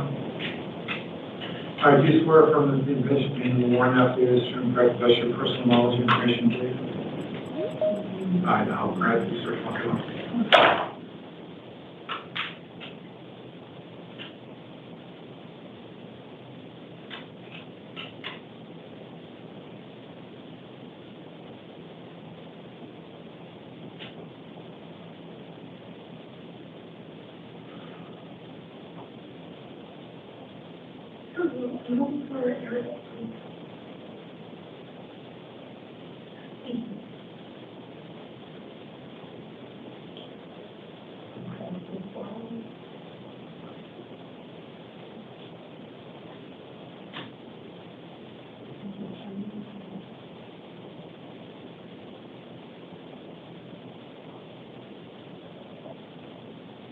We saw on the record.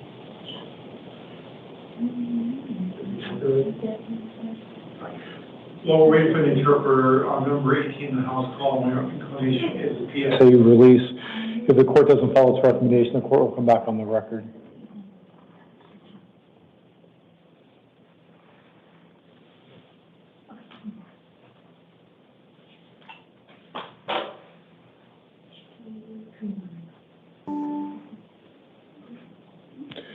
All right, do we have an Arabic interpreter on the line?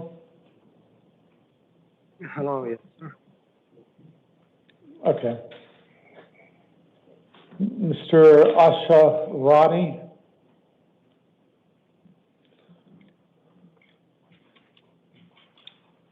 Hello, sir. All right, now, if you could start interpreting for me from this point forward. Please state your name. My name is, Well, first of all, can the interpreter ask the defendant if he needs an Arabic interpreter or whether or not he speaks English? Because you started to answer my question before you interpreted anything. مرحبا معكم مترجم باللغة العربية. هل حضرتك تحتاج خدمة الترجمة ولا تتكلم إنجليزي؟ أحتاجها ولكن بشكل بسيط يعني أنا إنجليزيتي كويسة نوعا ما ولكن مش يعني perfect. So I can speak English but not perfect, so I need the interpreter as a backup. Okay. Then please wait until the interpreter has interpreted what I say before you respond. ماشي. القاضي يطلب منك إنه تستخدم يعني تنتظر الترجمة وبعدين تجاوب. Okay. Please state your name. Okay. اسم حضرتك رجاءً. أود عبد الله الشراري. أود عبد الله الشراري. And is your date of birth January 15th of 2005? Yes, sir. Once again, wait until the interpreter interprets. Is your date of birth January 15th of 2005? تاريخ ميلادك شهر الواحد يوم 15/2005. نعم. Correct. You have been charged with criminal trespass as a misdemeanor. في تهمة موجهة لك يعني التجاوز على ممتلكات الآخرين وهذه جنحة. At this point, I don't have enough information to appoint counsel for you, so I'm not appointing counsel. Yes, this interpreter speaking, not appointing what? You are going to be released on your own recognizance. أنت الآن يتم إطلاق سراحك على تعهد منك. You are not to return to the scene of the alleged crime. لكن لا يجوز أن ترجع إلى مكان الجنحة أو الجريمة. You are not to initiate contact with any of the arresting officers. ولا يجوز أنه تتواصل أو تكلم أي من الضباط الشرطة اللي وقفوك. You are not to possess any drugs without a valid prescription.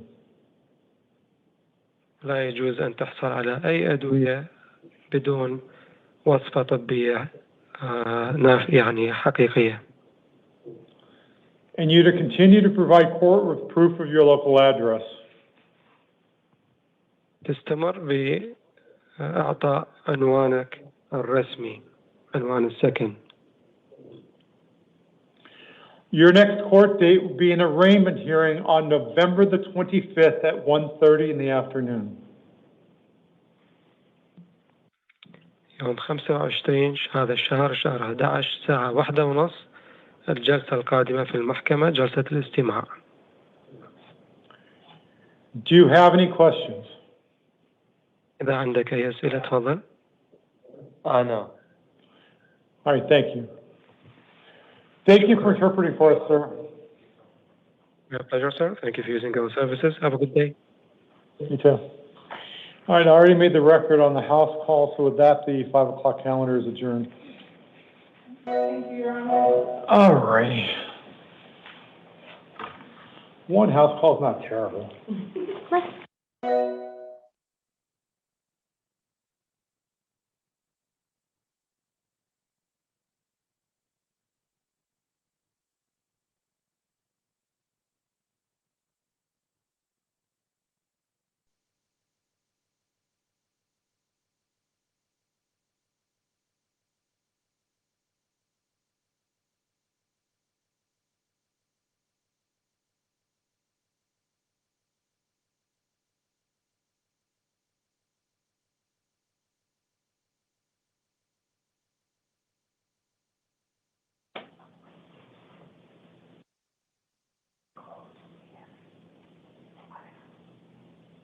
All right.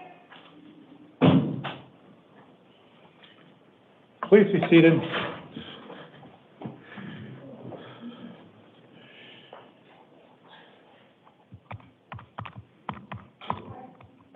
All right, this is the 8 p.m. calendar for November the 9th, initial appearance court. The court's orders for the taking of DNA and fingerprints that were given on the first calendar of this month shall apply to all matters on this calendar. If you are the victim of a crime with a case pending before this court, you're advised you have rights under Arizona law that, among others, include the right to be treated with fairness, respect, and dignity, to a speedy trial, to be heard before the court makes a determination on release, negotiation of plea, scheduling, and sentencing, and to receive restitution from a person who is convicted of causing your loss.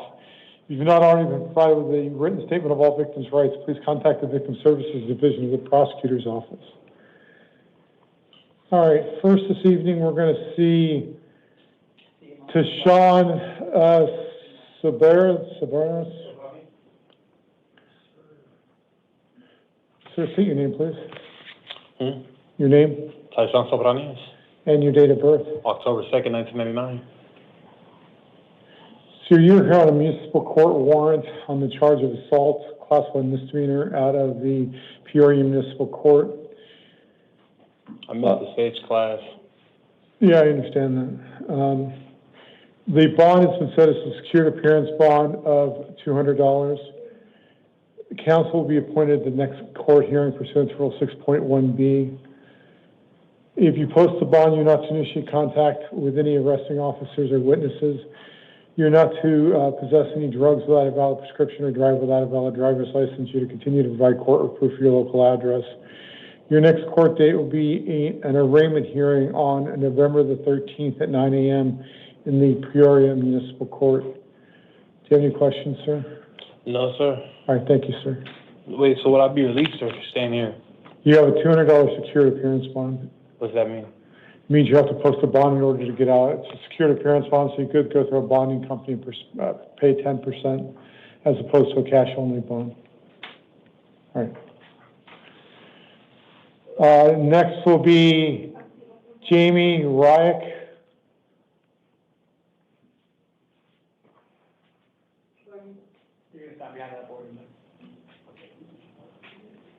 Hello. Please state your name. Jamie Rake, And your date of birth. 4/15/84. All right.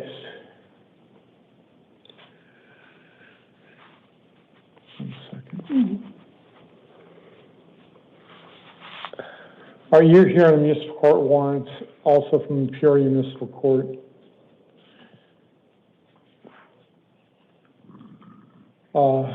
It's on the charge of DUI.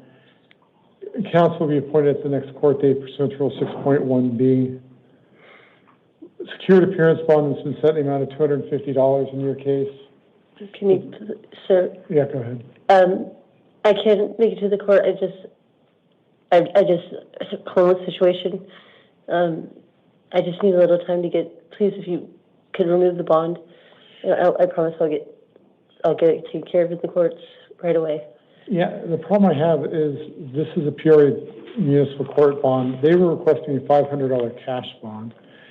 I cut it in half and made it a secured bond, but that's really as low as I can go. So it's a $250 secured appearance bond.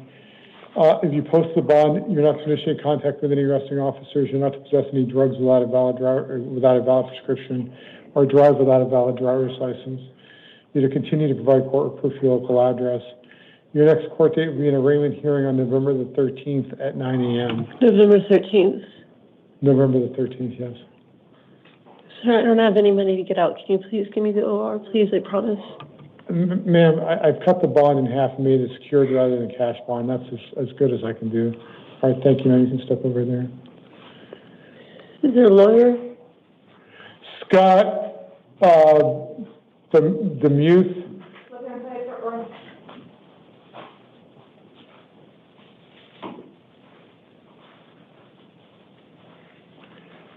Sir, your name, please. Scott Robert Demuth. And your date of birth. 11/30/1991. All right, thank you. Sir, you're here on a warrant from the Casa Grande Municipal Court. Yes, sir.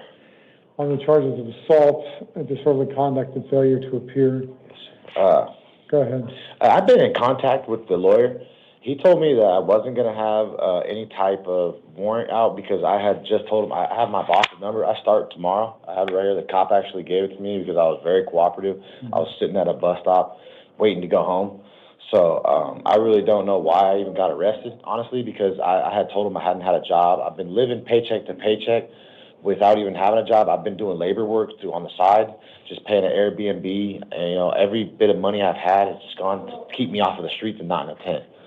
So they know that I just got this job, and it's actually a full-time job. And then with my girlfriend working and everything, I should be able to start making payments tomorrow, honestly, because my mom said she would help out if she didn't help with my storage. So if I could possibly get an order of release today, that'd be great, because I do start this job tomorrow, and I have verification there for you. Yeah, here's the problem. This is an out-of-county warrant, and it's for failure to appear. Yes, sir. It's because I'm living in Mesa, and I'm living in Chandler, and I don't have a vehicle. Okay. There's no Well, that bus. doesn't give the court any assurance that you're going to make your court date if you haven't made your court date in the past. So, I mean, sir, I'm setting the bond as low as possible, but you have a secured appearance bond in the amount of $200. Is there any way I can get it lower? Because no. You're not to possess any drugs without a valid prescription or drive without a valid driver's license. You're to continue to provide court proof of your local address. Your next court date will be November the 13th at 8:30 in the Casa Grande Municipal Court. All right. So would I get transferred there if I'm not out? Yes. Would I get transferred there? They will absolutely. They've indicated they will come and get you. Okay. All right. Thank you, sir. You can step back over there. Doronta Smith will be let's do Mr. Smith first.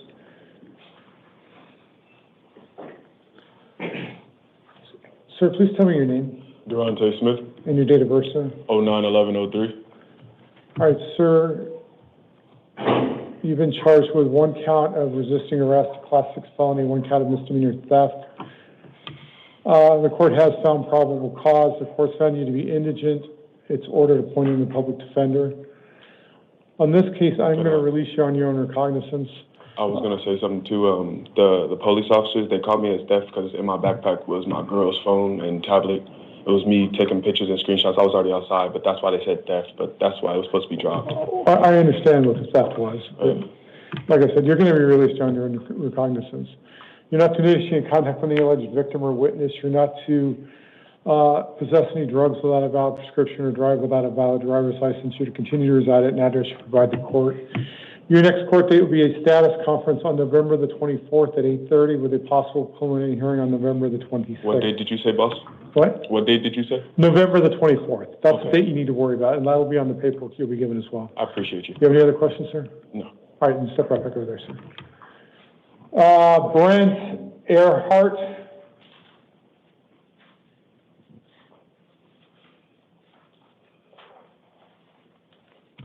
Sir, state your name, please.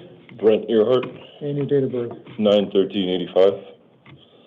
So you're here on a charge of criminal damage, a class 2 misdemeanor. So charge at the El Mirage Municipal Court. Based upon the nature of the offense, you're not entitled to court-appointed counsel. I am going to release you on your own recognizance. While this case is pending, you're not to return to the scene of the alleged crime. If you live at this location, even if you're the renter or the owner of the residence, you're not to live there with the victim. One civil standby would be allowed with law enforcement to retrieve any essential belongings. So no contact with any victim or witness. You're not to possess any drugs without a valid prescription or drive without a valid driver's license. You're to continue to provide court proof of your local address. Your next court date will be an arraignment hearing on November the 25th at 8:30 in El Mirage Municipal Court. Do you have any questions, sir? No, sir. All right, thank you, sir. Martin Morris.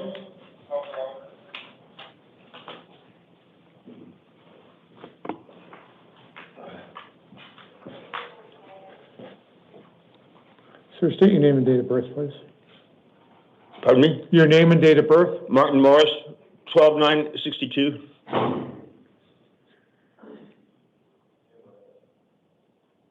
Just 1 second, sir.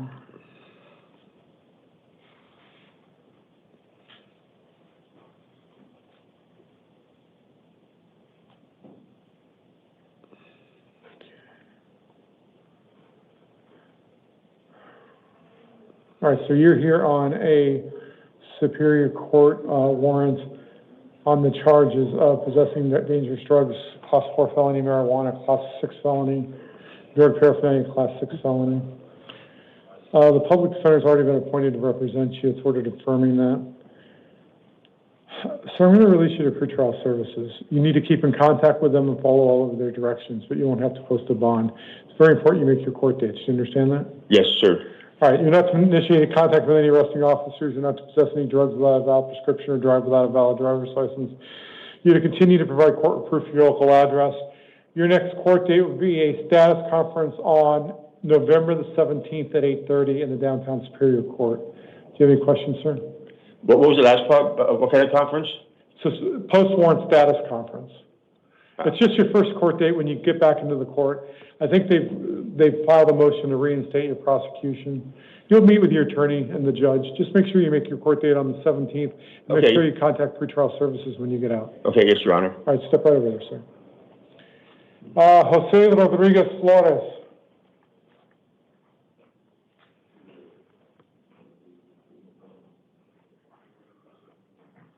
Sir, your name, please. Jose Rodriguez Flores, 7/15/80. So you've been charged with 2 counts of disorderly conduct, Class 1 misdemeanors. At this point, I don't have enough information to determine whether or not you're entitled to an attorney, so I'm not appointing an attorney at this point. I am going to release you on your own recognizance. I'm going to go over some of your release conditions. They'll all be in writing, but you're not to return to the scene of the alleged crime. I know you may live there or rent there. You're not to go back there. You can go back once with the police for civil standby, because I believe you said you had a computer or something you needed to get. Yeah, just for work. Yeah. Call the police department. I don't know what city this was. I can't remember. Surprise. Okay, call the Surprise Police Department. Tell them you have a court order and you need a civil standby. Okay. They'll send an officer. You can go get your you can get whatever you need one time. But otherwise, you're not to return to the scene of this crime. You're not to have any contact with any victim or witness. You're not to possess any drugs without a valid prescription or drive without a valid driver's license. You're to continue to reside at an address you provide the court. Your next court date will be an arraignment hearing on December the 9th at 1:30 in the Surprise Municipal Court. Do you have any questions, sir? No, I'll have that in writing. Yep. Oh, appreciate it. All right, so you can step back over there. And there are no house calls, so that ends our calendar.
gentleman here, stay seated. Okay.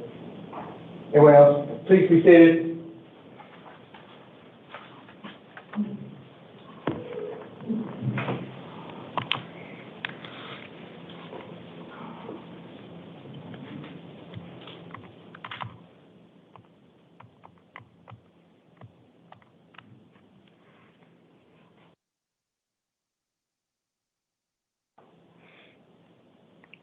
Oh, please be seated. Okay. Yeah, please.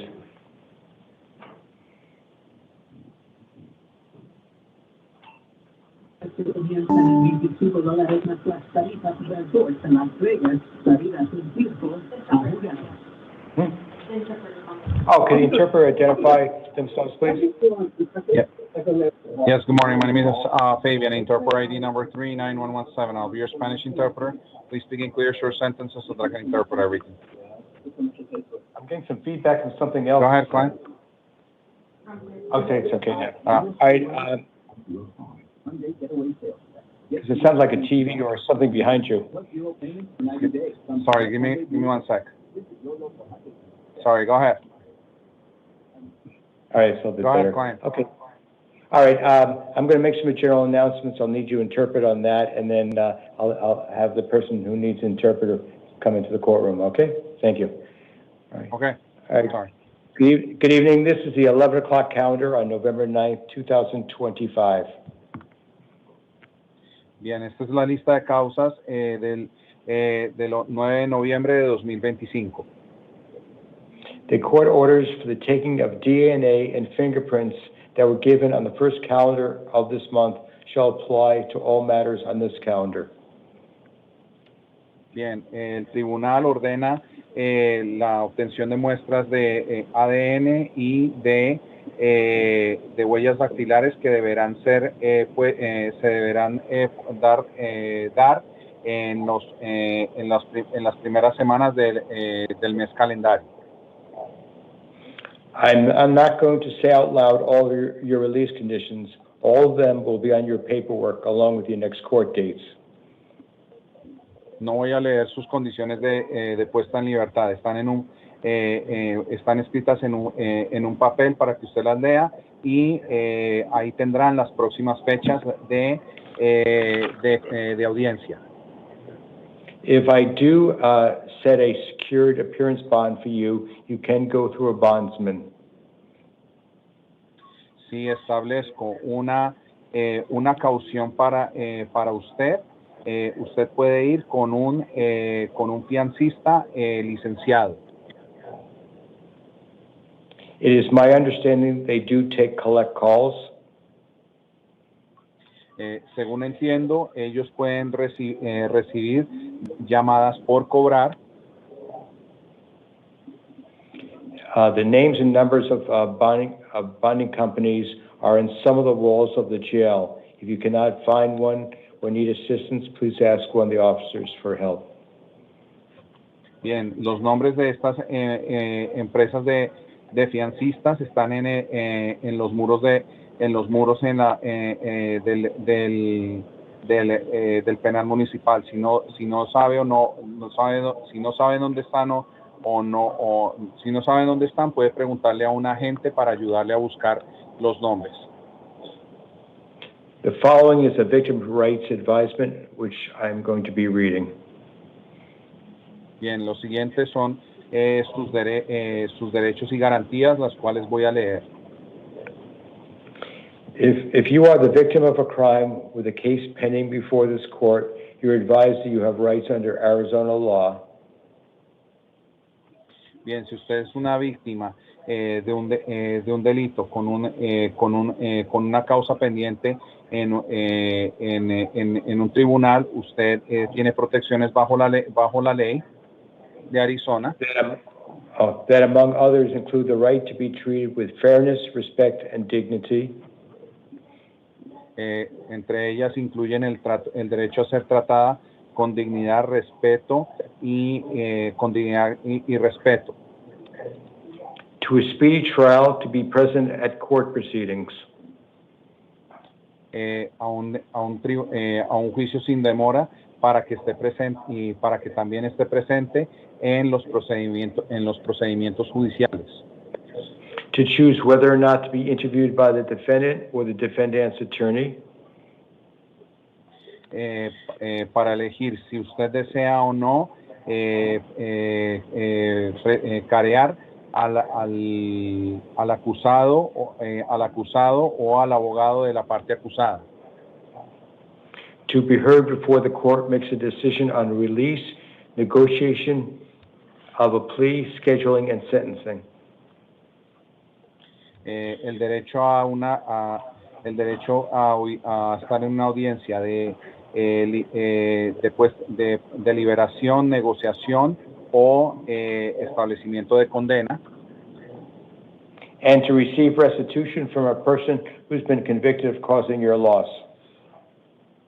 Y el derecho a recibir un resarcimiento por parte de la persona que le haya causado dicho daño. If you have not already been provided with a written statement of all victims' rights, please contact the Victim Services Division of the Prosecutor's Office. Si a usted no se le ha proporcionado una carta de derechos para las víctimas de un delito, por favor póngase en contacto con la oficina del fiscal general para que le puedan proporcionar uno. For some of you, I have received victim impact statements. I have taken them into consideration. Para alguno de ellos para alguno de ustedes he recibido declaraciones de las víctimas, de las cuales le he dado cierta consideración. Okay. Will Alexander Vitale Nunez come in the courtroom, please? Alexander Vitale, por favor, pase a la sala del juzgado. Okay. Sir, your name and date of birth. Señor, su nombre y fecha de nacimiento. Alexander César Vitales Núñez, 6 de agosto de 1995. Alexander Grisales Núñez, August 6, 1995. Sir, is Spanish your primary language? Señor, su idioma principal es el español. Sí. Yes. Do you need the assistance of a Spanish interpreter to help you understand all your proceedings against you? ¿Desea usted la ayuda de un intérprete de español para ayudarle a entender todos los procedimientos en su contra? Sí. Yes.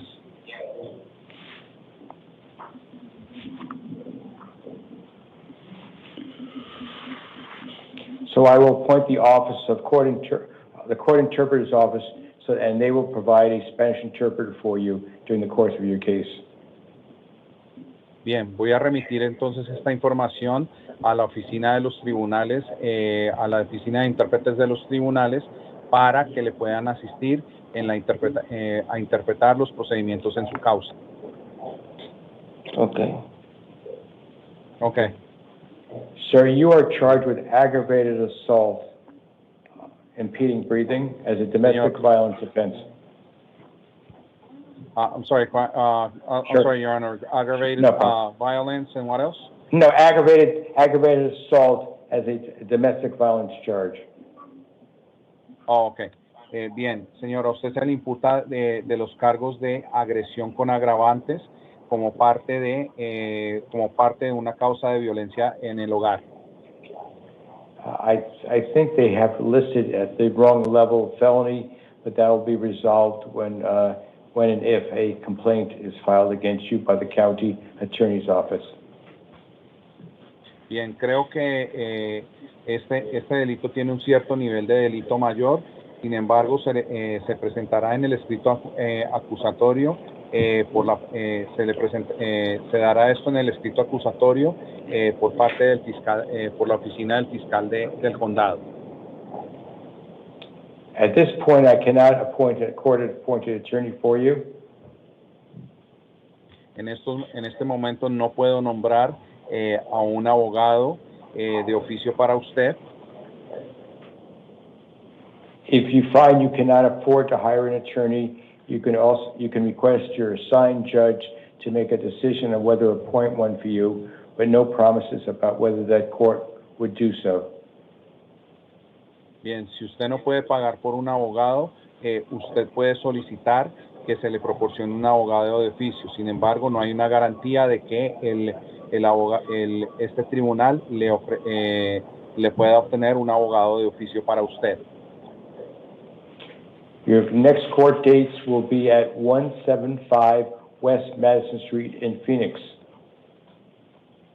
I'm sorry, Your Honor, 175 West? No, 175 West Madison Street in Phoenix. Thank you. Su siguiente audiencia va a ser en la 175 West Madison en Phoenix. Yeah, it'll be a status conference on November 17th and a preliminary hearing scheduled for November 19th, both at 8:30 in the morning. Bien, tiene una audiencia preliminar, una audiencia de su situación jurídica para el 17 de noviembre programada y una audiencia preliminar programada para el 19 de noviembre, ambas audiencias programadas para las 8 de la mañana. You are not to return to the scene of the alleged crime or initiate contact with the alleged victim or victims. Usted no se le tiene permitido regresar al lugar del presunto, donde se cometió el presunto delito, ni regresar o tener comunicación, ni regresar o tener comunicación con las presuntas víctimas.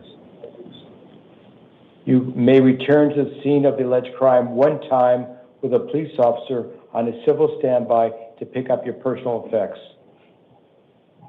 Usted podrá regresar una vez al lugar del presunto delito con un agente de policía en una cuestión civil para que usted pueda ir a recoger sus pertenencias. You may return to the scene of the alleged crime and or initiate contact with the alleged victim with written permission from the alleged victim. Bien, usted puede regresar o iniciar comunicación o contacto con la presunta víctima a través de una autorización por escrito de la presunta víctima.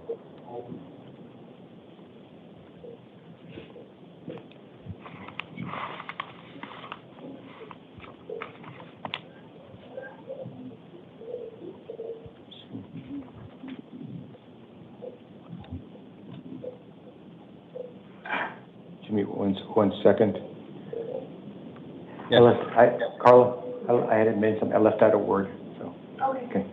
All right. Sir, I know your wife is asking that you be released. However, I have to take in consideration what the allegations are in this case. Bien, señor, yo sé que su esposa está pidiendo que lo pongan en libertad. Sin embargo, tengo que tener en consideración los alegatos en esta causa. You must appear at all the court dates that I've mentioned. Usted debe comparecer o presentarse en las audiencias que en las fechas de las audiencias que le he mencionado. The prosecutor's office is asking that I set bond in the amount of $25,000. La oficina del fiscal general, del condado ha solicitado que se establezca una caución de $25,000. However, I'm going to set a bond, a secured appearance bond, in the amount of $2,500. Sin embargo, voy a asegurar una caución segura por la cantidad de $2,005. That means you would be able to go through a bonding company and not be obligated to put up $2,500 in cash. Bien, esto significa que usted va a poder ir a una empresa, a una compañía de fiancistas y para que así usted no esté obligado a pagar una fianza o caución de $2,005. If you post your bond and you don't show up for court, you could lose your bond and a warrant will issue for your arrest. Bien, si usted no se presenta, si usted paga una fianza y no se presenta al tribunal, usted puede perder su fianza y por consiguiente se emitirá una orden de arresto en contra suya. Okay, please step to your left, please. I'm sorry, Your Honor, one more time? I said, please step to your left. Okay, thank you. Por favor, pase a su izquierda. Okay, could you just make a general announcement to see if anyone else needs your assistance? Okay. Buenas noches. ¿Alguien más necesita servicios de interpretación ante el juez? Apparently not. Thank you very much for your help, and have a good evening. Thank you, Your Honor. Have a good evening too. Bye-bye. Bye now. Okay. Luis Lopez.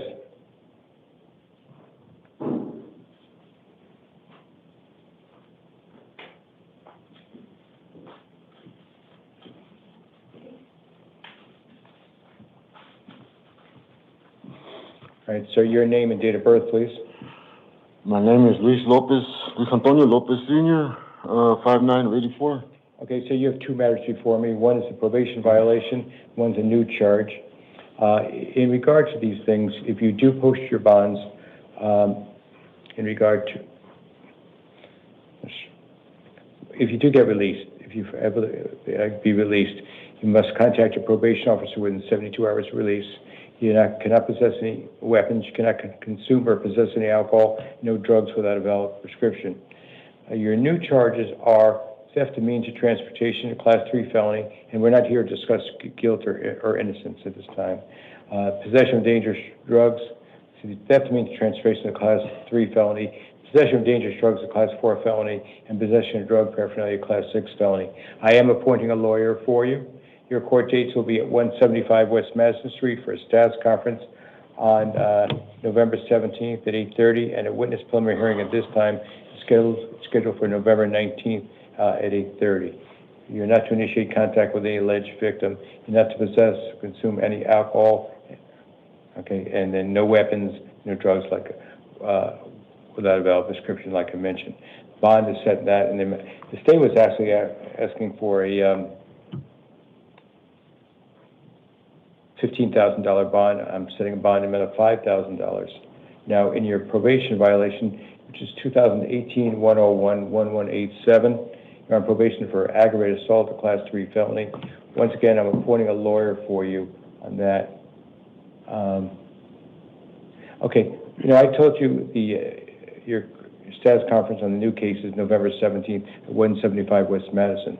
Now, in your probation violation, and I'm appointing a lawyer for you, your revocation arraignment hearing is at the same time at 201 West Jefferson. So if you haven't bonded out, they'll take you to one. So talk to your lawyer, make sure that he or she knows about both, so you don't have a warrant on the other case. If you are able to bond out, show up at one of them and let your lawyer know. You know, probably the new case first, okay? It's probably the best thing, all right? You're alleged to have violated term 1. Okay, so you're 201 West Jefferson at 8:30 on November 17th, and otherwise the same release conditions are in effect, and bond on that one is $1,500. All right, step to your left, please. William Belcher.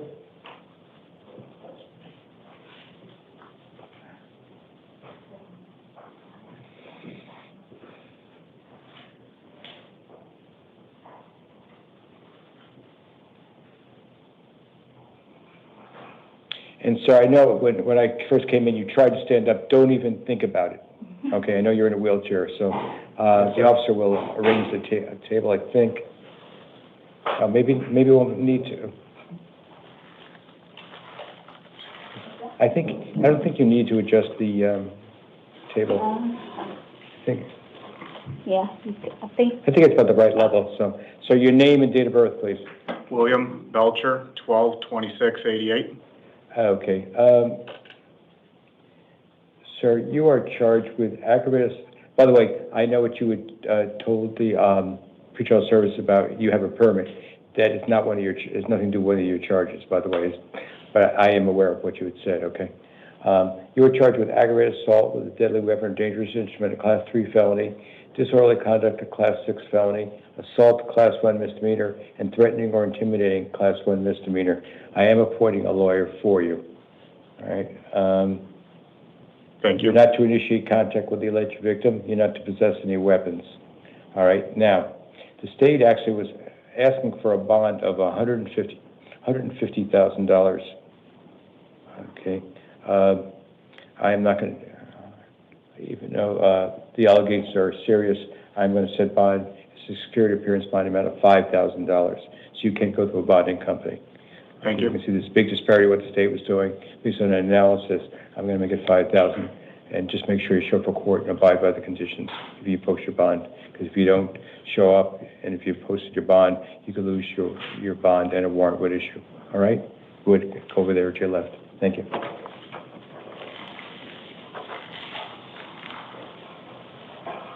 Sergio Pernell.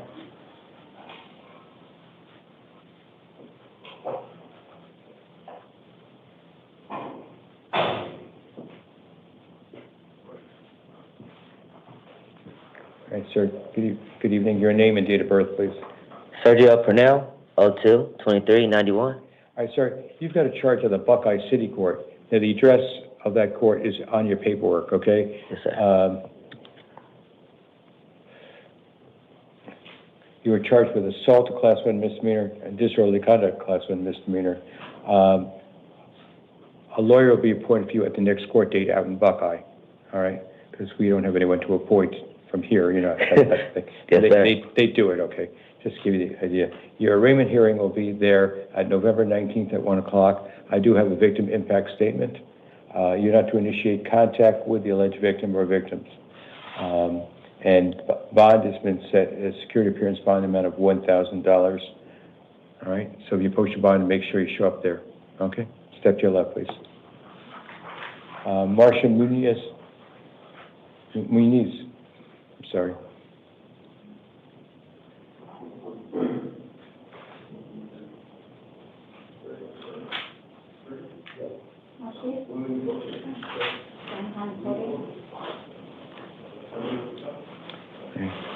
Good evening. Your name and date of birth, please. Marcia Muniz, And your date of birth. 12/29/91. Okay. Barely heard you, but I heard you. Okay. You are charged with, in the Goodyear City Court, the address will be in your paperwork, okay, if you don't know where it is. You are charged with criminal trespass in the second degree, Class 2 misdemeanor. You'll have to be there at 1 o'clock on November 26th, okay? And do not return to the scene of the crime. They don't want you there. They apparently allegedly trespassed you. So stay away from that area. And don't... What do you mean the 26th? I'm sorry? I can't hear. I can barely hear. What do you mean the 26th? November 26th. I have to return where? You have to be there in the Goodyear City Court at 1 o'clock. Oh. Okay? That's your court date. And you cannot initiate contact with alleged victim or victims. And I'm going to release you on your own recognizance. So you better show up for court. Okay? Now, it's going to take about 4 hours usually for you to be processed before you get out. Okay? Fine, but I just came to see some family. I have trouble hearing you. I just came to see some family. Okay, listen, I can't tell people not to talk, but I generally recommend to people they not talk because everything's being recorded. If you say something, it could be used against you later on. Okay? We're not here to discuss guilt or innocence, all right? So when you get to court, you'll deal with it then, all right? Okay, step to your left, please. Thank you. Okay. Kevin Buchanan?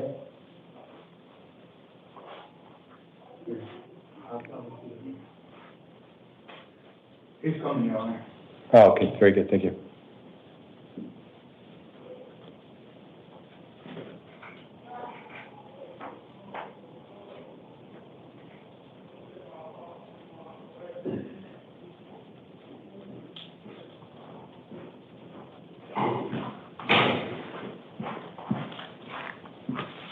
Good evening, sir. Your name and date of birth, please.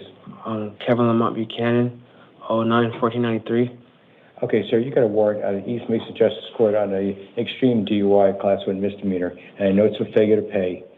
Okay, a couple things. You probably spent a whole bunch of hours here today, right? Yes, sir. Yeah. And I also know you've been in this court several times on a warrant, and you've been let out, and it's still the same problem. So the question in my mind is, start getting your money together, start paying them, make them happy, and show up for court, so you don't have to keep warrants, and you don't have to keep coming back here, because that doesn't take care of the failure to pay on that DUI, all right? Sir. I'm gonna give you one more break, but be there on November 26th at 9 o'clock in the morning, all right? If I may. And then, I must tell you, this is the 12th failure to appear warrant, and they ask that you specifically you'll be released on your own recognizance. So I'm going strictly against the judge's express wishes in regard to this, but it's a failure to pay, okay? And I think you better start working on it immediately, Yes, okay? sir. You about to say something, sir? Yes, sir. So I've been going to the doctor lately. I just want to let you know. So you said November. Please talk a little louder. Huh? Talk a little louder. So you said in November, but I'm not. I have a heart problem. I've been going to the doctor lately, and I actually got. I don't know what the problem is. I have to go to the doctor soon next week, but my heart and my thyroid, is something wrong with my heart, my thyroid. Okay, so let me tell you. This is your court date, November 26th. Okay? 26th? That's a little more than 2 weeks from now, okay? If you think there's a real danger of you're not appearing on that date, you may want to go to that court and some courts allow people to come in earlier, but probably not. I suggest you be there on November 26th. Okay. Okay? Because I said, they're not going to be very happy with me that I'm releasing you. Yes, sir. Thank you. You know what I mean? Yes, you sir. better do all you can. Yes, sir. To be there.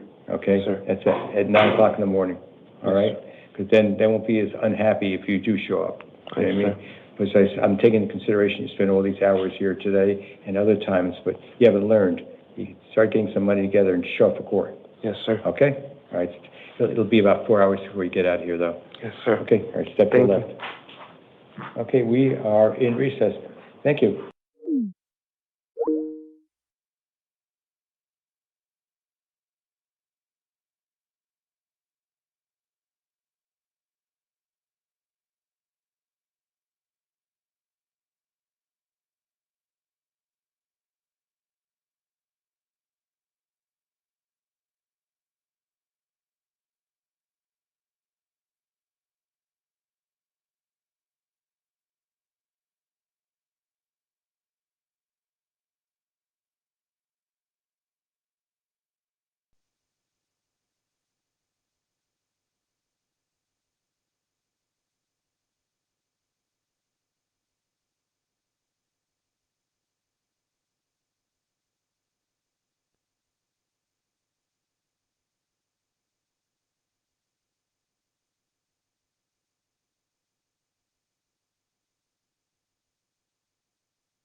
Just bring it.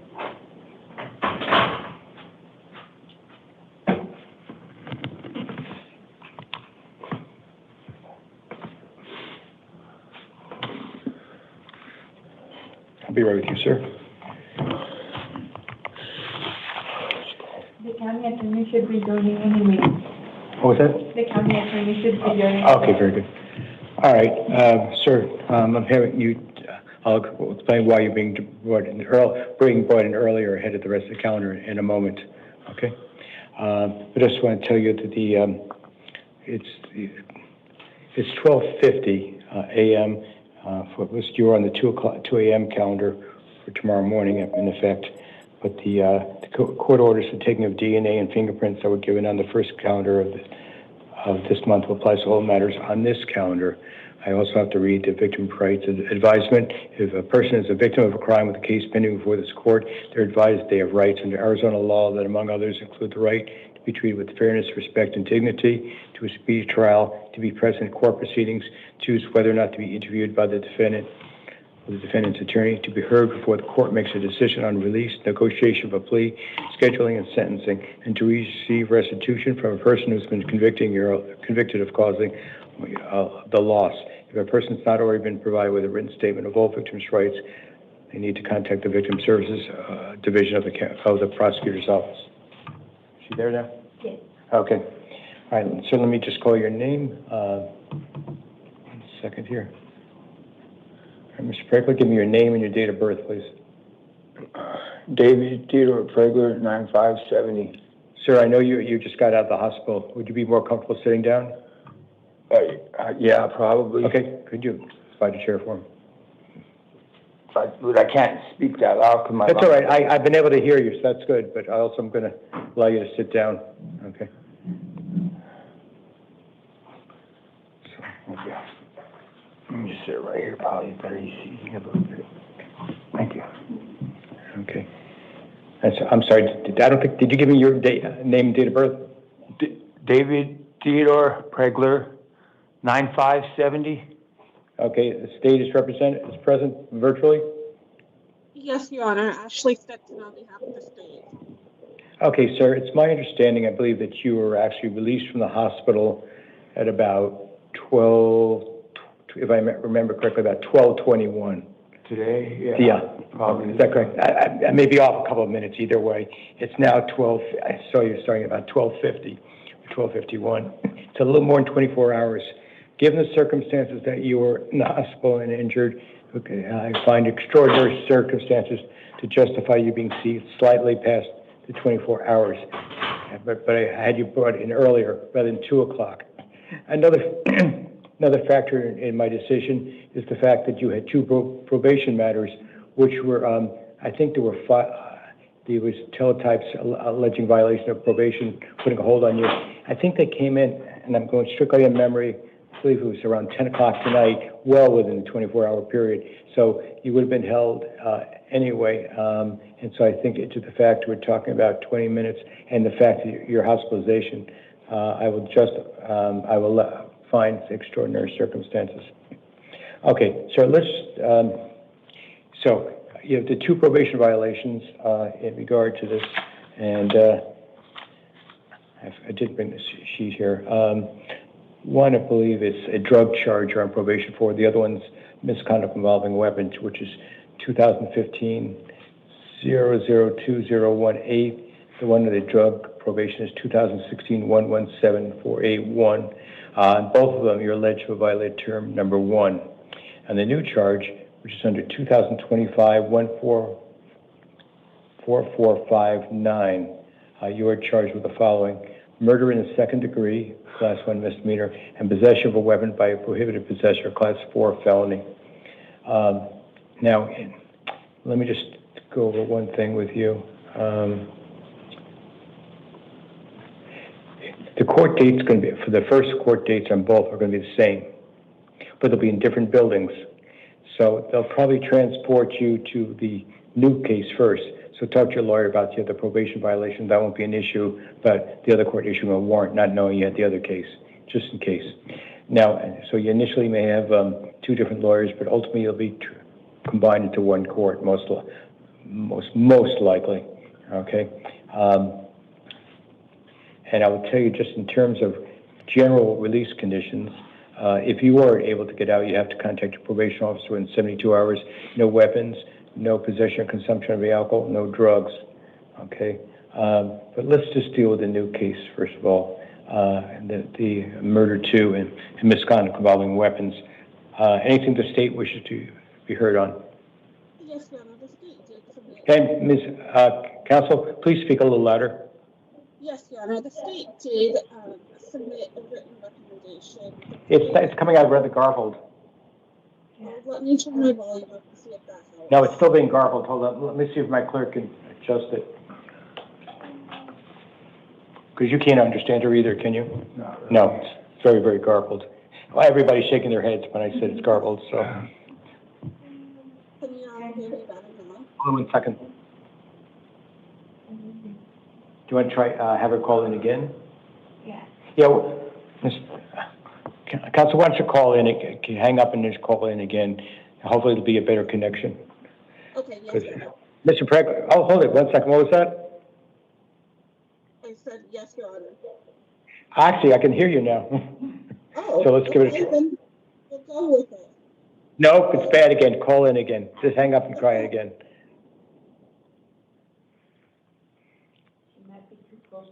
And if the DO who's here can hear you, she'll be the deciding point besides me, of course.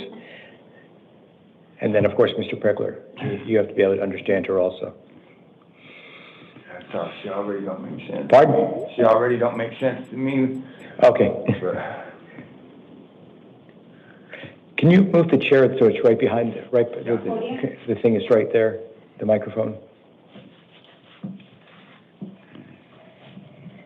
Can you see him? I don't know, but I think I can still see him. Yeah. Yeah. I keep this table lower so you can, people can see. Oh, I'm so cold. It's so cold.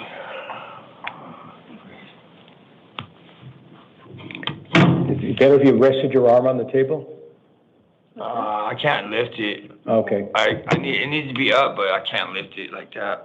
Oh no, which one you'd be better off, standing or sitting? No, I need to sit because I've been holding tanks all day now. I haven't had none of my meds, so. Okay, Trust me. I'll give you the option either standing or sitting. Thank you. Thank you very much. And I'm free. Give me this.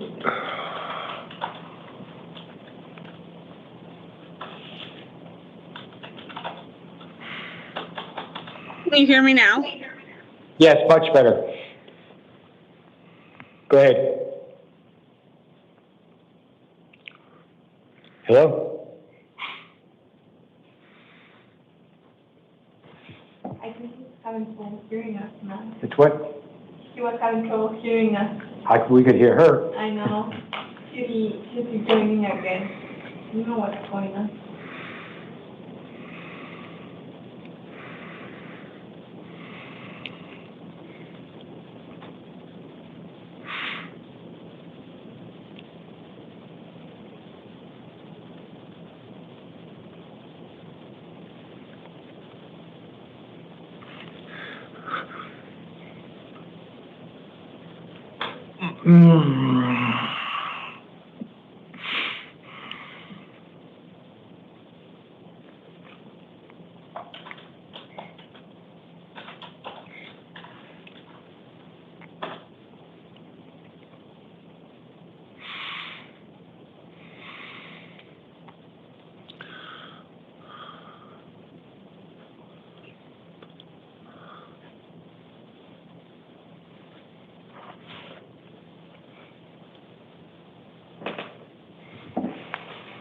Not joining.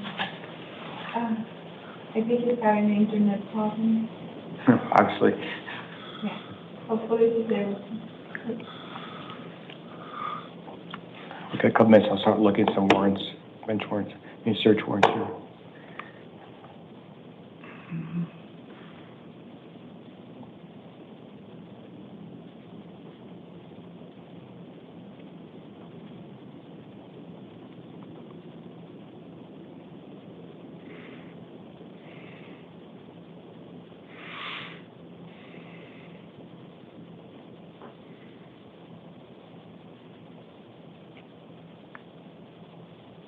She's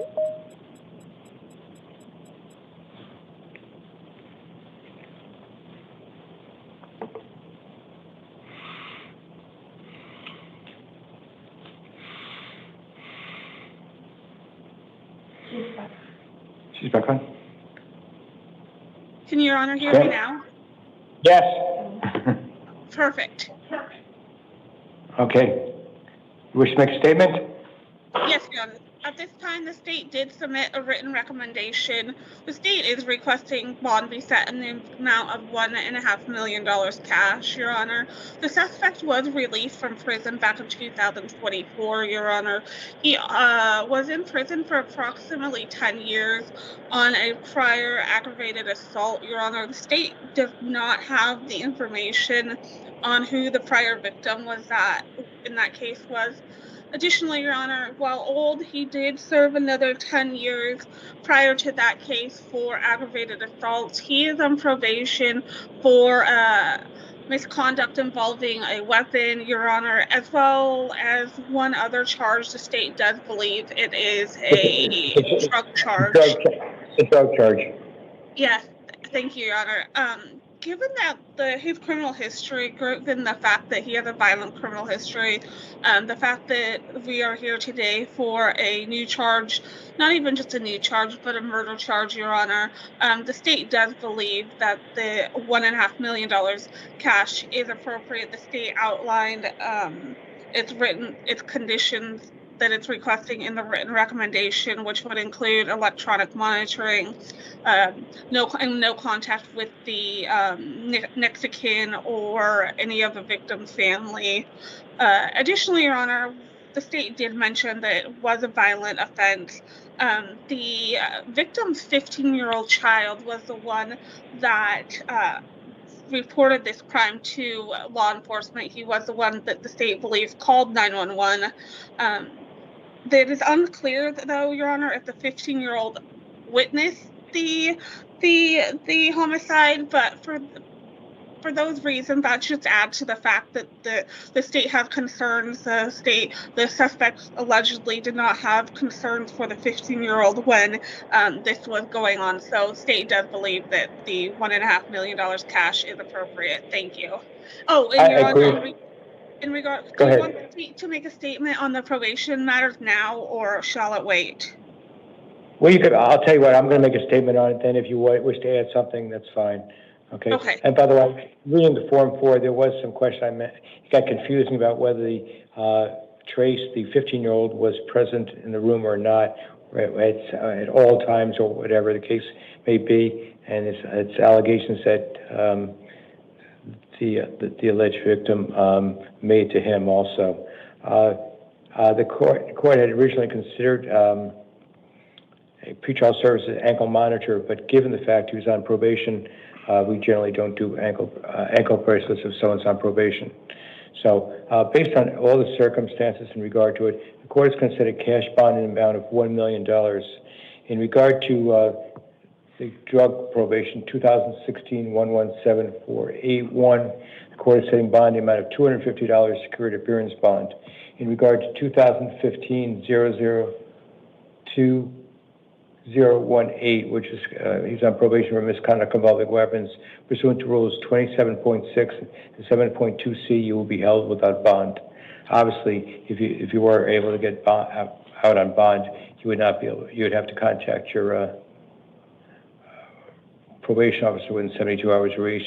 You cannot possess any weapons, cannot consume or possess any alcohol, and no drugs without a valid prescription. Does the state wish to say anything else?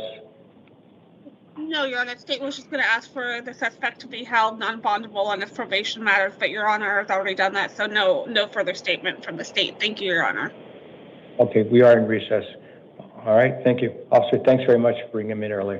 Okay, as I said, it was the variety of circumstances that justified in the court's mind the finding of extraordinary circumstances. All right, we are in recess.